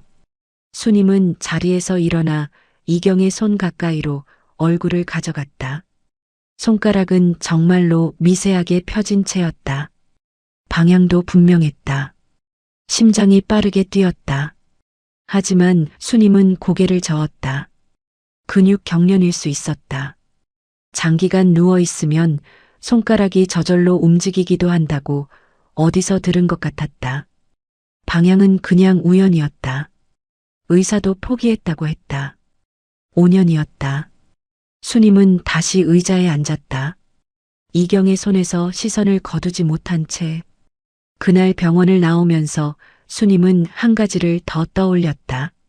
말순이 들고 있던 서류 봉투. 비쳐 보이던 글자 중에 수님이 읽은 것은 딱 2단어였다. 수익자 변경. 수님은 그날 밤 잠을 제대로 자지 못했다. 수익자 변경. 눈을 감으면 그 2단어가 떠올랐다. 보험 수익자를 변경한다는 것. 그게 무슨 의미인지 수님은 알았다. 62세에 남편과 별거하기까지 20년 넘게 살림을 꾸리면서 보험 서류 정도는 읽을 줄 알았다. 누군가 죽기를 기다리는 사람이 하는 일이었다. 수님은 천장을 바라보다가 핸드폰을 집어들었다. 이경에게 문자를 보냈던 그 번호. 여전히 읽음 표시가 없었다. 전화를 걸었다. 이번에도 신호음만 울리다 끊겼다. 내가 왜 이러나. 수님은 핸드폰을 내려놓았다. 자신이 할 수 있는 일이 없었다. 보호자도 아니었다. 법적으로 아무 권한도 없었다. 말순이 무슨 서류를 들고 다니든 간병인이 몇 시간 오든 자신이 관여할 수 있는 문제가 아니었다. 그냥 착각이다. 손가락이 움직인 것도 눈꺼풀이 떨린 것도 5년이었다. 의사가 포기한 사람이었다. 자신이 이경을 살리고 싶다는 마음 때문에 없는 것을 보고 있는 것이었다. 수님은 그렇게 다짐하고 눈을 감았다. 그래도 잠은 오지 않았다. 시댁에서 살던 시절 말수는 늘 두 며느리를 다르게 대했다. 수님에게는 직접 날을 세웠다. 밥상이 늦으면 밥상 탓을 했고 청소가 깨끗하면 다른 트집을 잡았다. 수님은 그것에 익숙해졌다. 맞서지 않았다. 그냥 견뎠다. 이경에게는 달랐다. 말수는 이경을 직접 건드리지 않았다. 대신 무시했다. 없는 사람 취급을 했다. 밥상에 앉아도 말을 섞지 않았고 명절에 이경이 준비한 음식은 젓가락도 대지 않았다. 그 무관심이 어떤 말보다 더 잔인하다는 걸 수님은 알았다. 그러던 어느 명절 저녁이었다. 뒷정리를 끝내고 둘이 부엌에 남았을 때 이경이 말했다. 형님, 저 이 집에서 나가면 어디로 가야 할까요? 농담처럼 말했지만 농담이 아니었다. 수님은 설거지하던 손을 멈추고 이경을 봤다. 이경은 웃고 있었는데 눈이 웃지 않았다. 어디든 가면 되지. 수님이 그렇게 대답했다. 더 해줄 말이 없었다. 이경이 고개를 끄덕였다. 형님은 눈치가 빠른 사람이에요. 말 안 해도 다 알잖아요. 그게 마지막이었다. 그 다음 해에 수님은 별거를 결심했고 이경과의 연락도 자연스럽게 끊겼다. 살아남으려면 그 집사람 전부를 잘라내야 했다. 이경도 그 안에 포함됐다. 그게 지금도 미안했다. 다음 날 오전 수님은 또 병원에 있었다. 다짐은 새벽에 이미 무너졌다. 버스에 오르면서 수님은 자신이 우습다고 생각했다. 64살 먹은 사람이 이게 무슨 짓인가. 그래도 발을 돌리지 않았다. 병실에 들어서니 간병인 아주머니가 이경의 얼굴을 닦아주고 있었다. 수님에게 눈인사를 하고는 수건을 개며 말했다. 어머니가 오늘부터 제 시간 줄인다고 하셨어요. 오후 2시면 저 가야 해요. 그럼 이후엔요? 보호자분이 오신대요. 아니면 그냥 두시는 거죠, 뭐. 간병인은 아무렇지 않게 말했다. 오래 이 일을 해서인지 담담했다. 수님은 더 묻지 않았다. 점심 무렵 담당 간호사가 들어왔다. 수님이 링거 교체 시간을 물어보자 간호사가 차트를 확인하며 말했다. 이 환자분 차트상으론 반응 없으므로 계속 기록돼 있어요. 이번 초기부터 지금까지요. 뇌파 검사도 작년에 마지막으로 했는데 유의미한 변화 없다고 나왔고요. 작년 이후론 검사를 안 했어요? 보호자분이 추가 검사 원하지 않으신다고 하셔서요. 현 상태 유지로만 진행 중입니다. 간호사가 나갔다. 수님은 공식적인 확인을 받은 셈이었다. 의사도 기록도 뇌파 검사도 전부 같은 말을 하고 있었다. 이경은 5년째 의식이 없었다. 그게 사실이었다. 그런데 왜 말수는 추가 검사를 막은 걸까? 비용 때문일 수도 있었다. 아니면 결과가 어차피 같을 거라는 판단 때문일 수도. 그런데 수님은 말순이라는 사람을 20년 넘게 봐왔다. 그 사람은 돈이 아까워서 뭔가를 안 하는 사람이 아니었다. 불리한 결과가 나올까봐 피하는 사람이었다. 추가 검사를 막은 건 비용 때문이 아닐 수 있었다. 오후 1시가 넘었을 때 말순이 병실에 들어왔다. 수님을 보자 눈썹이 올라갔다. 오늘도 왔냐는 표정이었다. 말은 하지 않았다. 말수는 이경 침대 옆 작은 서랍을 열었다. 안을 확인하고 다시 닫았다. 그리고 병실을 한 바퀴 둘러보듯 시선을 움직였다. 수님은 그 시선이 침대 틈 쪽에서 잠깐 멈추는 것을 봤다. 0.5초도 안 되는 순간이었다. 말수는 아무 반응 없이 의자를 당겨 앉았다. 언제까지 올 거야? 글쎄요. 할 말 있어? 없어요. 말순이 코웃음을 쳤다. 7년 동안 연락도 없다가 이제 와서 무슨 정이라고. 수님은 대답하지 않았다. 말순의 말이 틀린 건 아니었다. 그냥 앉아 있었다. 잠시 후 말순이 낮은 목소리로 말했다. 이 사람 이제 얼마 못 가. 의사도 그랬어. 장기가 하나씩 버텨주는 것도 한계가 있다고.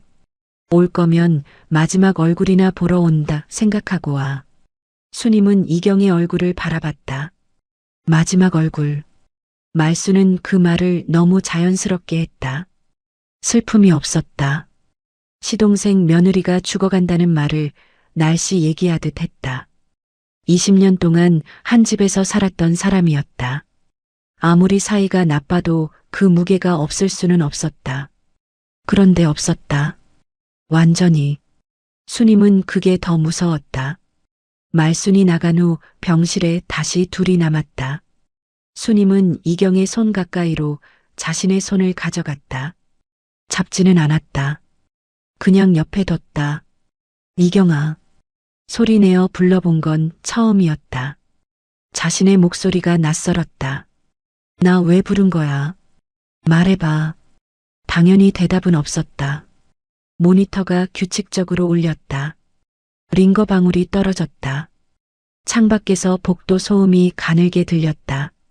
그때였다. 이경의 손가락이 움직였다. 이번엔 착각이 아니었다. 수님의 손등 위로 이경의 검지가 아주 천천히 떨리듯이 올라왔다. 닿았다가 멈췄다. 수님은 숨을 삼켰다. 손가락은 그것으로 끝이었다. 더 이상 움직이지 않았다. 모니터 수치는 변함없었다. 이경의 얼굴은 여전히 눈을 감은 채였다. 수님은 그 자리에서 굳어버렸다. 착각이 아니었다. 이번엔 분명히 느꼈다.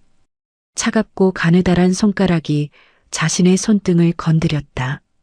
그런데 지금 이것을 누구에게 말할 수 있을까? 간호사에게 말하면 근육 경련이라고 할 것이다. 말순에게 말하면 비웃을 것이다. 아무도 믿지 않을 것이었다. 수님은 이경의 손을 내려다봤다. 다시 오므라진 채 조용했다. 억울하지만 말하지 못한다는 것이 어떤 느낌인지 지금 이 병실 안에 두 사람이 동시에 알고 있었다. 수님은 그날 이후 병원을 매일 찾았다. 이경의 손가락이 자신의 손등을 건드린 그 감촉이 지워지지 않았다. 차갑고 가느다란 그 느낌. 꿈에서도 느껴질 만큼 선명했다. 수님은 그것을 누구에게도 말하지 않았다. 말해봤자 돌아올 대답이 뻔했다. 그냥 병원에 갔다. 앉아 있었다. 이경의 손 옆에 자신의 손을 두었다. 이경은 그 이후로 아무 반응도 보이지 않았다. 사흘째 되던 날이었다. 수님이 병실에 들어서자 이경의 침대 위치가 조금 달라져 있었다. 벽 쪽으로 약간 밀린 것 같았다. 간병인이 청소하면서 옮긴 것일 수도 있었다. 수님은 의자에 앉다가 멈췄다. 침대 틈이 달랐다. 원래 침대 옆 난간과 벽 사이에 좁게 끼워져 있던 그 검정 케이스. 침대가 벽 쪽으로 밀리면서 틈이 더 좁아졌고 케이스는 더 깊이 눌린 채였다. 이제는 수님이 손을 뻗어도 닿기 어려운 위치였다. 처음 왔을 때보다 더 안쪽으로 들어간 것 같기도 했다. 수님은 잠시 그 틈을 바라보다가 고개를 들었다. 간병인에게 물어볼까 생각했지만 그만뒀다. 뭐라고 물을 것인가? 저 틈에 끼워진 게 뭐냐고. 그게 원래 거기 있던 거냐고. 그냥 앉았다. 그날 오후 늦게 병원 복도에서 마주친 사람이 있었다. 수님이 엘리베이터를 기다리는데 옆에서 누군가 멈췄다. 정장 차림의 남자였다. 60 가까이 돼 보였는데 걸음걸이가 반듯했다. 병원 관계자처럼 보였지만 환자복은 아니었다. 남자가 엘리베이터 버튼 위 층수 표시를 보다가 수님에게 물었다. 6층 2번 병동 쪽에서 오셨어요? 네. 혹시 몇 호실 쪽이세요? 수님이 병실 번호를 말하려다가 멈췄다. 낯선 사람에게 환자 정보를 말하는 게 맞는지 몰랐다. 왜요? 남자가 잠깐 시선을 내렸다가 올렸다. 아, 죄송합니다.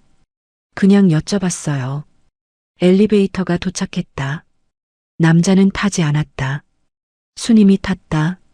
문이 닫히기 직전 남자가 다시 6층 방향 복도 쪽을 바라보는 게 보였다. 표정이 이상했다. 무언가를 오래 생각해온 사람의 표정이었다. 수님은 1층에 내려서도 그 표정이 마음에 걸렸다. 병원 관계자라면 굳이 환자 병실을 묻지 않는다. 보호자라면 병실을 이미 알고 있다. 그 사람은 어느 쪽도 아닌 것 같았다. 집에 돌아와 수님은 이경의 과거를 천천히 되짚었다. 이경이 시댁에 들어온 건 지금으로부터 15년 전이었다. 시동생 현우와 결혼했고 결혼 전에 무슨 일을 했는지는 잘 몰랐다. 간호조무사 자격증이 있다고 들은 것 같기도 했다. 아니면 요양보호사였던가. 어쨌든 사람을 돌보는 일을 했던 건 맞았다. 명절 때 말순이 허리가 아프다고 하면 이경이 말없이 파스를 붙여줬다. 말순이 고맙다는 말을 한 번도 하지 않아도 시댁 어른 중 누군가 입원하면 이경이 새벽에도 병원에 갔다. 현우가 말리면 그래도 가봐야죠라고 했다. 그게 이경이었다. 그런 사람이 5년째 아무도 찾지 않는 병실에 혼자 누워 있었다. 수님은 핸드폰을 들고 오래된 번호를 찾았다. 시동생 현우의 번호. 별거 후 지워버린 줄 알았는데 남아 있었다. 전화를 걸었다. 신호음이 3번 울렸다. 왜? 첫마디가 그것이었다. 목소리가 거칠었다. 현우야, 이경이 요즘 어때? 형수가 알 바 아니잖아요. 그래도 의사가 얼마 못 간다고 했어요. 그게 다예요. 전화가 끊겼다. 수님은 핸드폰을 내려다봤다. 현우의 목소리에 슬픔이 없었다. 말씀과 똑같았다. 아내가 죽어가는데 목소리에 아무것도 없었다. 둘 다 그랬다. 다음 날 수님은 병실에서 처음으로 이경의 물건들을 살펴봤다. 침대 옆 서랍. 말순이 확인하고 닫던 그 서랍. 안에는 손 소독제 하나, 오래된 수첩 하나, 그리고 접힌 종이 한 장이 있었다. 수첩을 집었다. 표지가 낡아서 언제적 건지 알 수 없었다. 펼쳐보니 이경의 글씨로 날짜와 짧은 메모들이 적혀 있었다. 마지막 날짜는 5년 전이었다. 이경이 쓰러지기 며칠 전이었다. 메모는 단 한 줄이었다. 선생님, 오늘도 좋아 보이셨다. 다행이다. 선생님, 이경이 누군가를 그렇게 불렀다. 시댁 어른도 아니고 직장 상사도 아닌 것 같았다. 말투가 달랐다. 오래 돌봐온 누군가를 걱정하는 말투였다. 수님은 수첩을 덮었다. 접힌 종이도 펼쳐보려다가 멈췄다. 그때 병실 문이 열렸다. 말순이었다. 서랍이 열려 있는 것을 보자 말순의 눈이 좁아졌다. 그거 왜 만져? 이경이 물건이라서요. 당신이 뭔데 남의 물건을 뒤져. 수님은 수첩을 서랍에 다시 넣었다. 접힌 종이도 손대지 않았다. 서랍을 닫았다.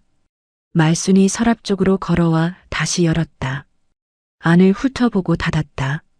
아까보다 빠른 손놀림이었다. 뭔가를 확인한 것이었다. 수님은 그것을 봤다. 말순이 서랍에서 무언가를 찾고 있다는 것을, 그리고 아직 찾지 못했다는 것을. 병실 안이 조용해졌다. 창밖 오후 햇살이 이경의 이불 위로 비스듬히 내려앉았다. 이경은 눈을 감은 채였다. 침대 틈의 검정 케이스는 여전히 그 자리에 있었다. 말순이 끝내 확인하지 못한 채로 무언가 숨겨져 있다는 느낌이 이 방 전체에 가득했다. 그것이 무엇인지는 아직 알 수 없었다. 다만 수님은 이제 한 가지를 알았다. 말순도 찾고 있었다. 자신과 똑같이. 수님은 그날 밤 수첩의 마지막 메모를 계속 생각했다. 선생님, 오늘도 좋아 보이셨다. 다행이다. 이경이 쓰러지기 며칠 전에 쓴 글이었다. 선생님이라고 불렀다. 오래 돌봐온 사람인 것 같았다. 그런데 시댁 식구 중에 이경이 그렇게 부를 사람은 없었다. 말순도 현우도 시아버지도. 이경은 그 집 사람들을 선생님이라고 부르지 않았다. 그렇다면 외부 사람이었다. 이경이 시댁 생활을 하면서 바깥에서 누군가를 돌봤다는 뜻이었다. 간호조무사 자격증이 있다고 했던가. 개인 간병 일을 했을 수도 있었다. 그런데 말순이 그것을 알았을까? 말순은 며느리가 바깥에서 무슨 일을 하는지 꿰고 있는 사람이었다. 모를 리 없었다. 알면서도 내버려뒀다면 이유가 있었다. 말순이 뭔가를 묵인할 때는 항상 자신에게 이득이 있을 때였다. 순임은 생각을 멈췄다. 너무 앞서가고 있었다. 수첩 한 줄로 이렇게까지 생각하는 자신이 이상했다. 그냥 이경이 아는 어른을 챙겼던 것일 수도 있었다. 아무 의미 없는 메모일 수도 있었다. 그래도 잠은 오지 않았다. 다음 날 아침 병원에 가니 병실 분위기가 달랐다. 간병인이 없었다. 말순도 없었다. 이경 혼자였다. 순임이 들어서자 모니터만 규칙적으로 울렸다. 순임은 의자에 앉으려다가 멈췄다. 침대 위 이경의 손 위치가 달랐다. 어제까지는 두 손이 이불 위에 나란히 놓여 있었다. 그런데 오늘은 오른손이 이불 밖으로 나와 있었다. 손끝이 침대 난간 쪽을 향한 채였다. 순임은 천천히 다가갔다. 이경의 손끝에서 침대 틈까지는 10cm 남짓이었다. 검정 케이스 방향이었다. 순임은 숨을 고르고 침대 틈을 들여다봤다. 케이스는 여전히 거기 있었다. 어제보다 조금 더 앞으로 나온 것 같기도 했다. 아닌 것 같기도 했다. 꺼내야 하나. 순임은 손을 뻗었다가 걷었다. 망설임이 길었다. 이경의 물건인지 확실하지 않았다. 꺼냈다가 말순이 들어오면 어떻게 설명할 것인가. 남의 병실에서 물건을 뒤지는 사람이 되는 것이었다. 그때 복도에서 발소리가 들렸다. 순임은 재빨리 의자에 앉았다. 말순이었다. 문을 열고 들어오다가 순임을 보고 잠깐 멈췄다. 또 이렇게 일찍? 말순은 그 말만 하고 이경 침대 쪽으로 걸어갔다. 이경의 손을 이불 안으로 집어넣었다. 아무렇지 않은 동작이었다. 그런데 너무 빨랐다. 순임은 그것을 놓치지 않았다.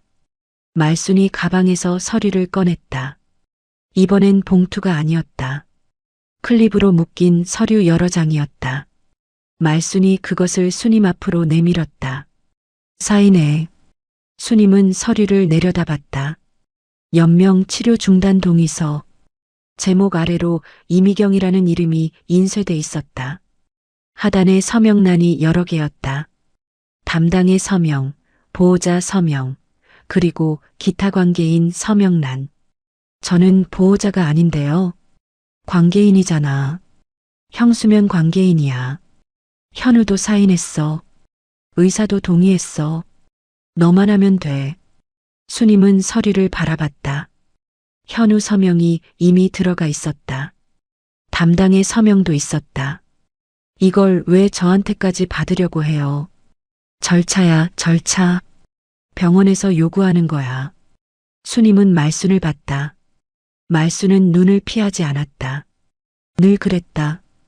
거짓말을 할 때도 눈을 똑바로 봤다. 그게 말순의 방식이었다. 병원이 기타 관계인 서명을 요구한다는 건 들어본 적이 없었다. 법적 보호자 서명으로 충분한 것이 연명 치료 중단 절차였다. 순임은 펜을 집어들지 않았다. 생각해 볼게요. 생각은 무슨. 의사가 언제 어떻게 될지 모른다고 했어. 빨리 해줘야 이 사람도 편해. 이 사람도 편해. 그 말이 귀에서 맴돌았다. 5년째 방치하다가 이제 와서 편하게 해준다는 말. 링거 교체도 제때 안 하고 추가 검사도 막고 간병인 시간도 줄이다가 순임은 서류를 말순 앞으로 밀었다. 오늘은 못하겠어요. 말순의 눈이 가늘어졌다. 왜? 그냥요. 그냥이 어딨어. 이유가 있으면 말해봐. 수님은 대답하지 않았다. 이경의 얼굴을 바라봤다. 눈을 감은 채였다.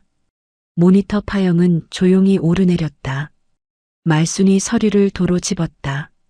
한동안 아무 말도 없었다. 그러다 낮고 평평한 목소리로 말했다. 윤수님 씨, 당신 지금 뭘 하려는 건지 모르겠는데 여기서 뭘 찾을 수 있을 것 같아? 이 사람은 5년째 아무것도 모르는 사람이야. 당신이 매일 와서 손 잡아줘도 아무것도 느끼지 못해. 그냥 심장만 뛰는 거라고. 수님은 고개를 들지 않았다.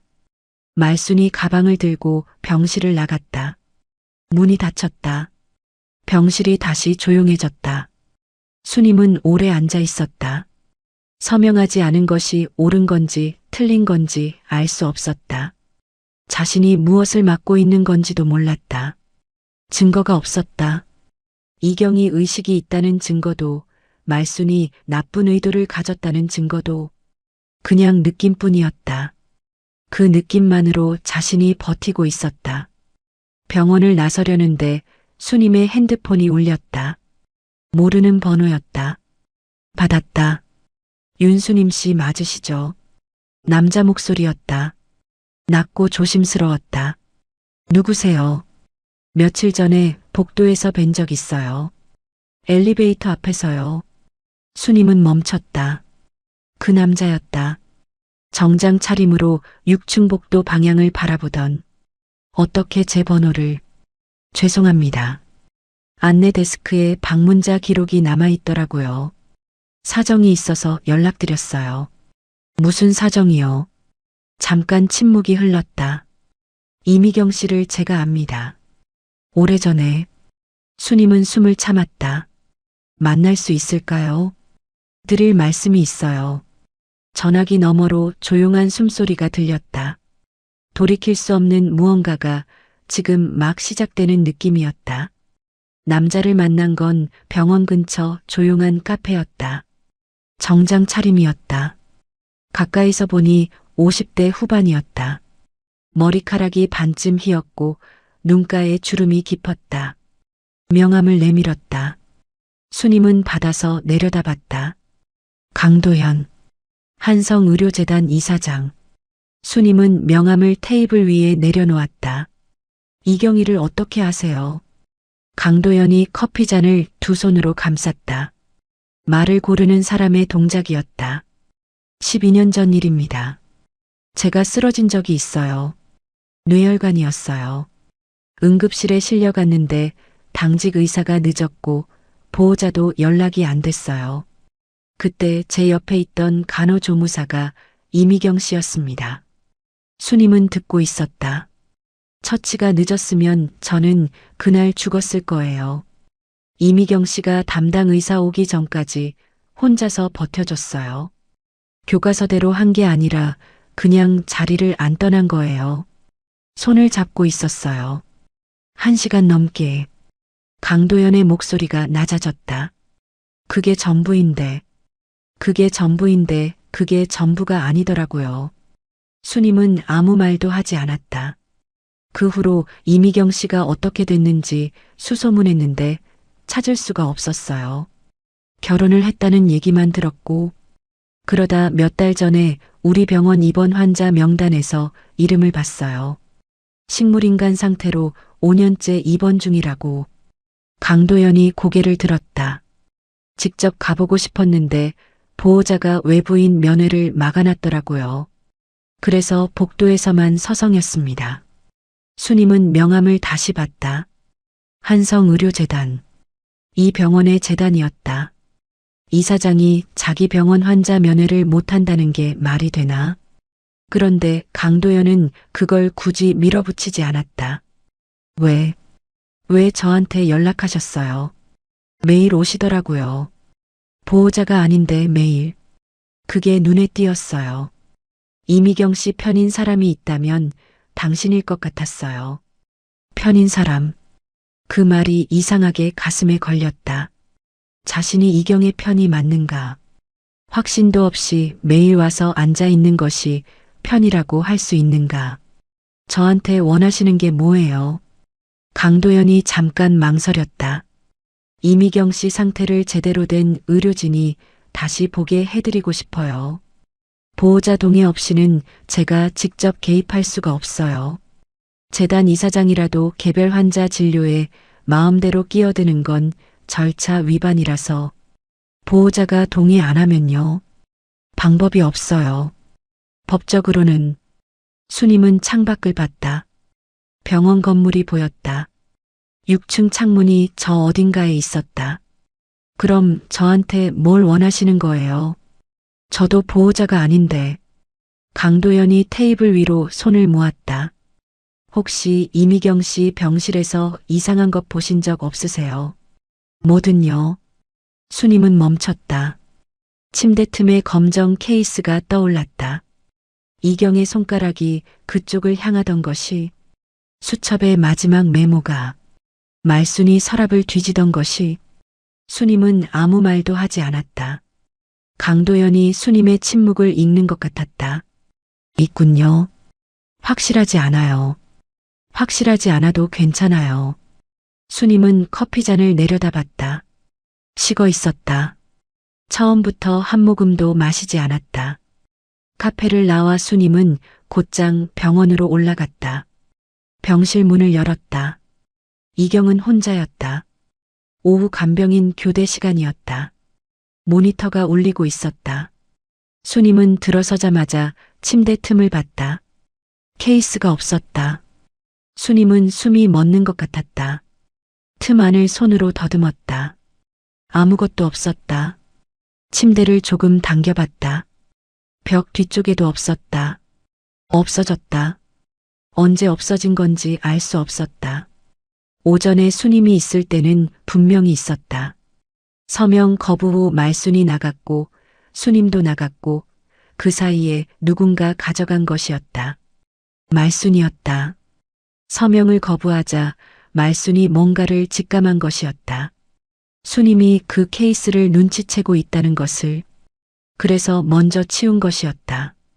수님은 이경 곁으로 다가갔다. 이경아, 케이스 가져갔어. 말순 어머니가 가져간 것 같아. 당연히 대답은 없었다.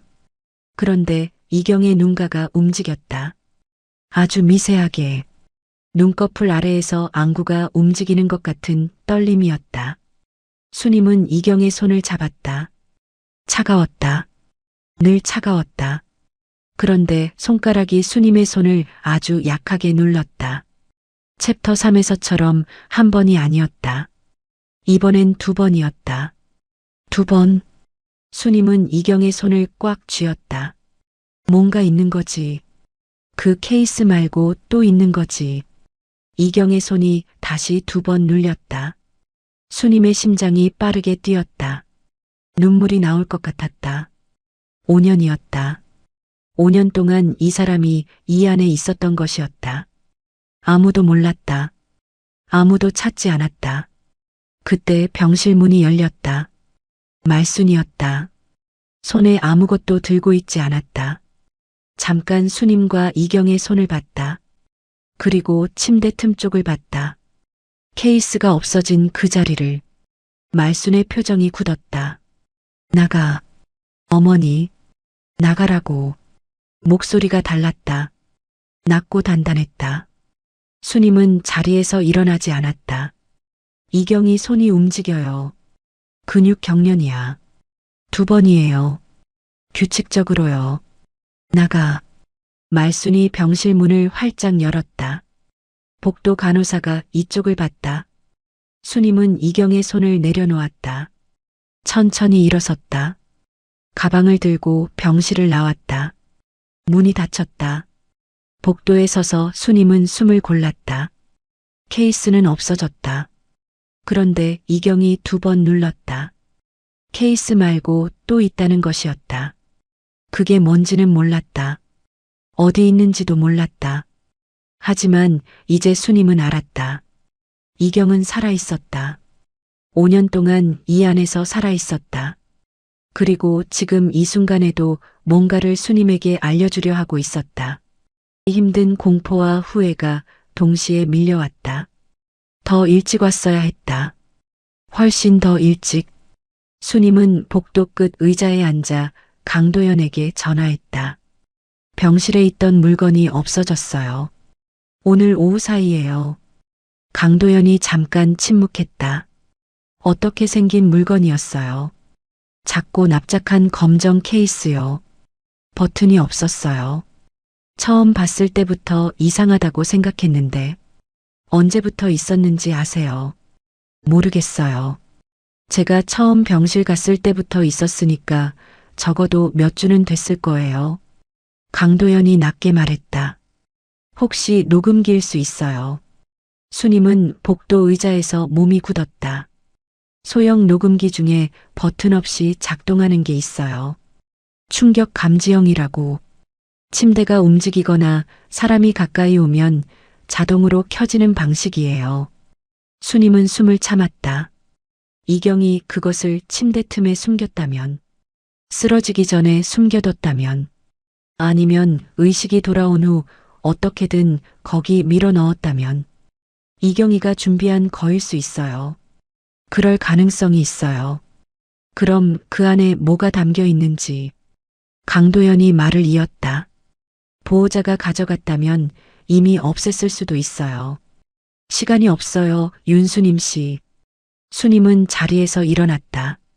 병실로 돌아가는 건 무리였다. 말순이 있었다.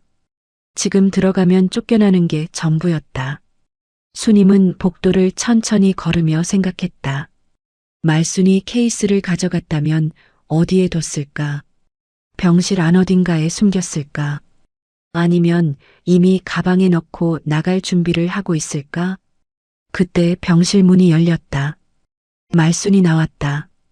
가방을 어깨에 걸고 있었다. 수님을 보자 눈이 가늘어졌다. 아직도 있어?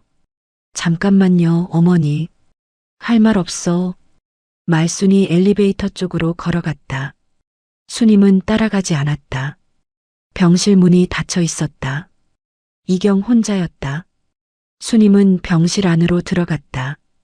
이경의 얼굴을 봤다. 눈을 감은 채였다. 모니터가 울렸다. 수님은 침대 주변을 살폈다. 서랍을 열었다. 수첩, 손 소독제, 접힌 종이. 케이스는 없었다. 침대 아래를 들여다봤다. 없었다. 창틀도 확인했다. 없었다. 말순이 가져간 것이 맞았다. 수님은 이경 곁에 앉았다. 손을 잡았다. 케이스 없어졌어. 어머니가 가져간 것 같아. 이경의 손이 움직이지 않았다. 다른 거 있어? 이경아. 내가 준비한 게 그것뿐이야? 아무 반응이 없었다. 수님은 고개를 숙였다. 눈물이 나올 것 같았다. 이경이 5년 동안 이 안에서 무언가를 준비했을 것이었다. 언젠가 누군가 와줄 것을 기다리며. 그런데 그게 없어진 것이었다. 그때 이경의 손가락이 움직였다. 한 번, 두 번, 세 번. 수님은 고개를 들었다. 이경의 손가락이 규칙적으로 누르고 있었다. 침대 난간 방향이 아니었다.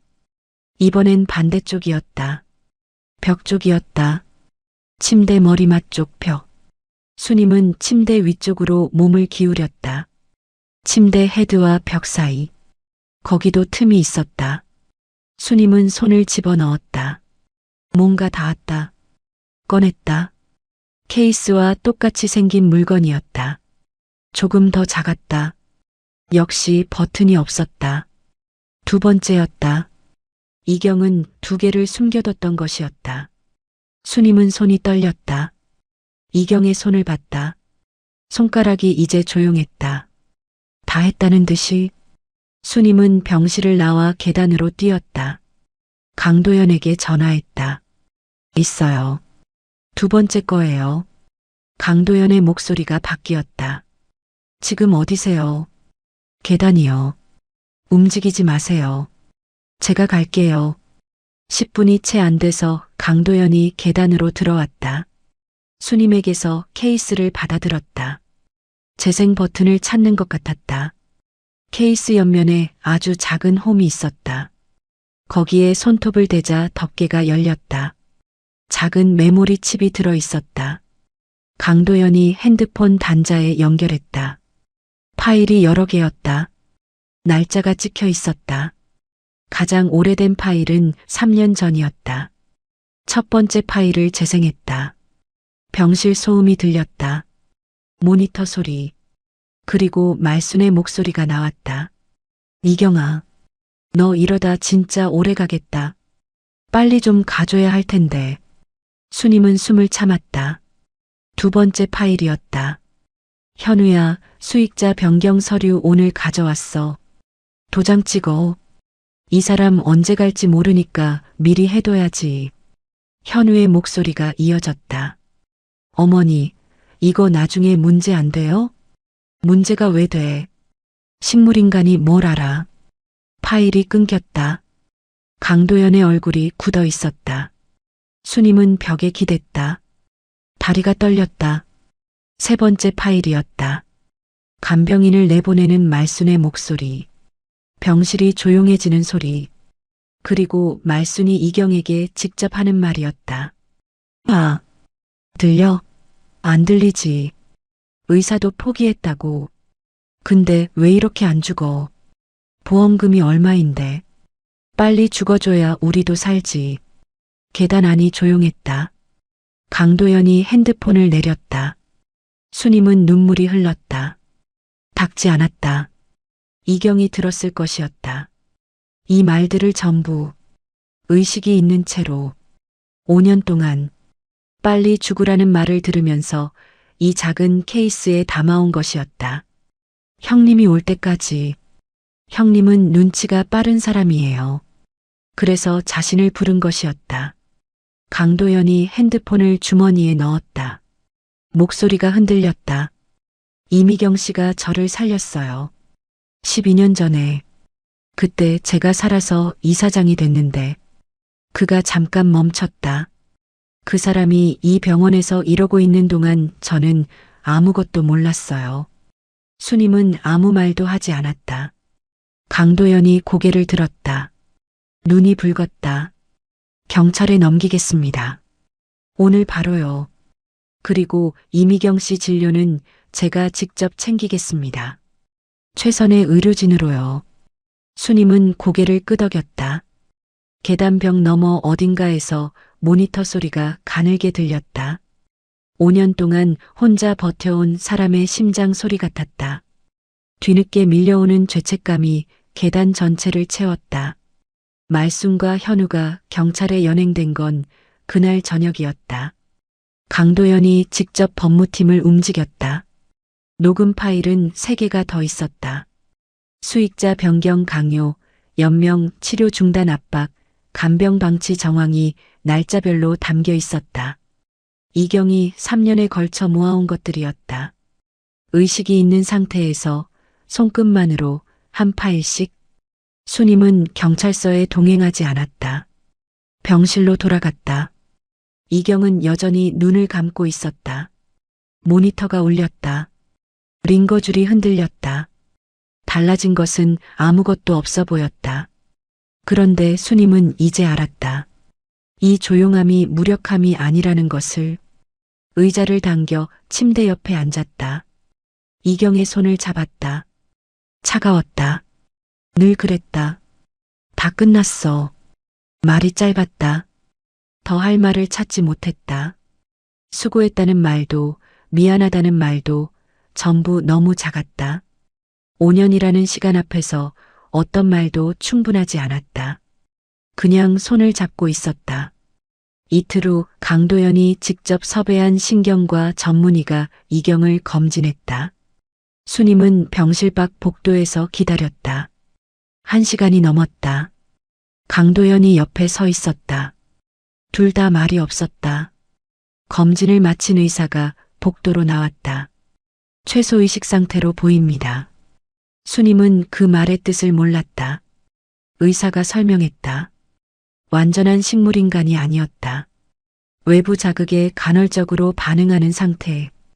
의식의 불씨가 완전히 꺼지지 않은 상태. 5년 전 뇌 손상 이후 서서히 의식이 돌아오고 있었을 가능성이 있었다. 그런데 추가 검사가 5년째 중단된 상태였다. 조기에 발견했다면 재활 예후가 달랐을 겁니다. 의사의 말이 복도에 떨어졌다. 강도연이 눈을 감았다. 수님은 벽을 바라봤다. 조기에 발견했다면 말순이 추가 검사를 막은 이유가 거기 있었다. 의식이 돌아오고 있다는 게 밝혀지면 모든 것이 끝나기 때문이었다. 그래서 막았다. 3년 전부터 이경이 녹음을 시작한 그 시점부터 말순은 알고 있었던 것이었다. 이경이 듣고 있다는 것을. 그래서 더 서둘렀던 것이었다. 재활 치료가 시작됐다. 강도연이 병원 최고 재활의학과 팀을 붙였다. 수님은 매일 병실에 왔다. 오전에 왔다가 저녁에 갔다. 딱히 할 일이 있어서가 아니었다. 그냥 있었다. 변화는 천천히 왔다. 첫 번째 주, 이경의 눈꺼풀이 조금 더 자주 떨렸다.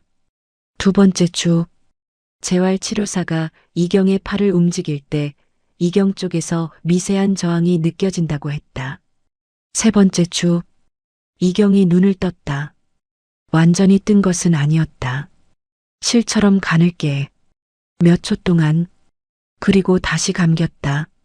수님은 그 자리에 있었다.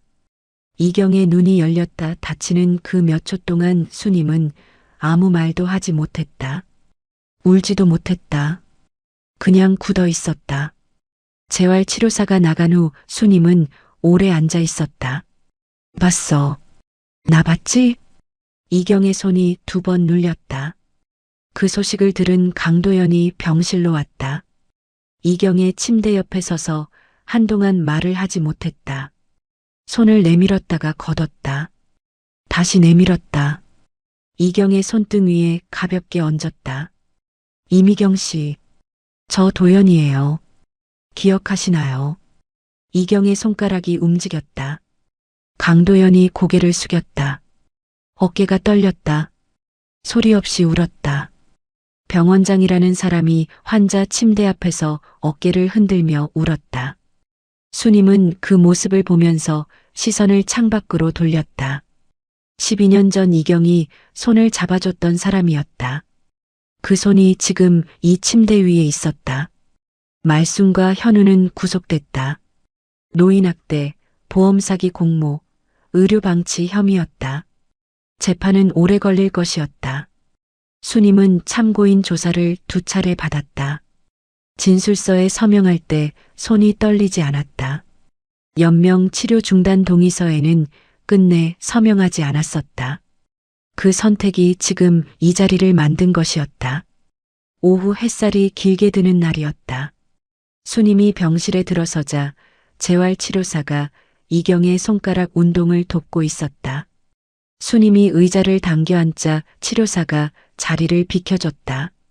이경의 눈이 열려 있었다. 오늘은 조금 더 오래 열려 있었다. 초점이 흐릿했지만 수님 쪽을 향하고 있었다. 수님은 이경의 손을 잡았다. 나야. 수님 언니. 이경의 입술이 아주 조금 움직였다. 소리는 나지 않았다. 그래도 수님은 읽었다. 형님. 수님은 고개를 숙였다. 이번엔 울었다. 소리 없이. 이경의 손을 2손으로 감싸고. 7년이었다. 자신이 그 집을 떠나면서 이경을 두고 나온 게 7년이었다. 이경이 홀로 그 집에 남아있는 동안 자신은 살아남는다는 이유로 연락을 끊었다. 미안하다는 말이 나오지 않았다. 그 2글자가 이 7년을 담기엔 너무 작았다. 이경의 회복은 더뎠다. 의료진은 조심스러웠다. 최소의식 상태에서 의식이 완전히 돌아오는 데는 시간이 걸렸다. 몇 달이 될 수도 있고 더 길어질 수도 있었다. 장담할 수 없다고 했다. 수님은 그 말을 듣고 고개를 끄덕였다. 기다리면 됐다. 지금 당장 다 회복되지 않아도 됐다. 5년을 기다린 사람이었다. 그것에 비하면 몇 달은 아무것도 아니었다. 매일 왔다. 손을 잡았다. 읽어주기도 했다. 신문 기사, 날씨, 바깥 풍경. 이경이 좋아했던 것들을 기억해서 말해줬다. 봄이 오면 같이 창문 너머 벚꽃을 볼 수 있을 것이라고 했다. 이경의 손이 2번 눌렸다. 그날 저녁 병원을 나서면서 수님은 잠깐 멈췄다. 형님은 눈치가 빠른 사람이에요. 처음에 그 말이 떠올랐을 때 수님은 그냥 흘려들었다. 그런데 이경은 그 말을 믿고 있었던 것이었다. 7년이 지나도 5년을 혼자 버텨도 형님이 오면 알아챌 거라고. 그래서 문자를 보낸 것이었다. 형님, 저 좀 살려주세요. 수님은 병원 입구를 나섰다. 저녁 바람이 차가웠다. 외투 단추를 채우면서 하늘을 올려다봤다. 완전한 화해는 아직 멀었다. 이경의 말소리를 듣는 것도, 같이 밥 한 끼 먹는 것도 전부 나중의 일이었다. 지금 수님이 할 수 있는 건 매일 오는 것뿐이었다. 그것이 수님이 지금 할 수 있는 가장 무거운 책임이었다. 내일도 올 것이었다. 그것으로 충분했다. 지금은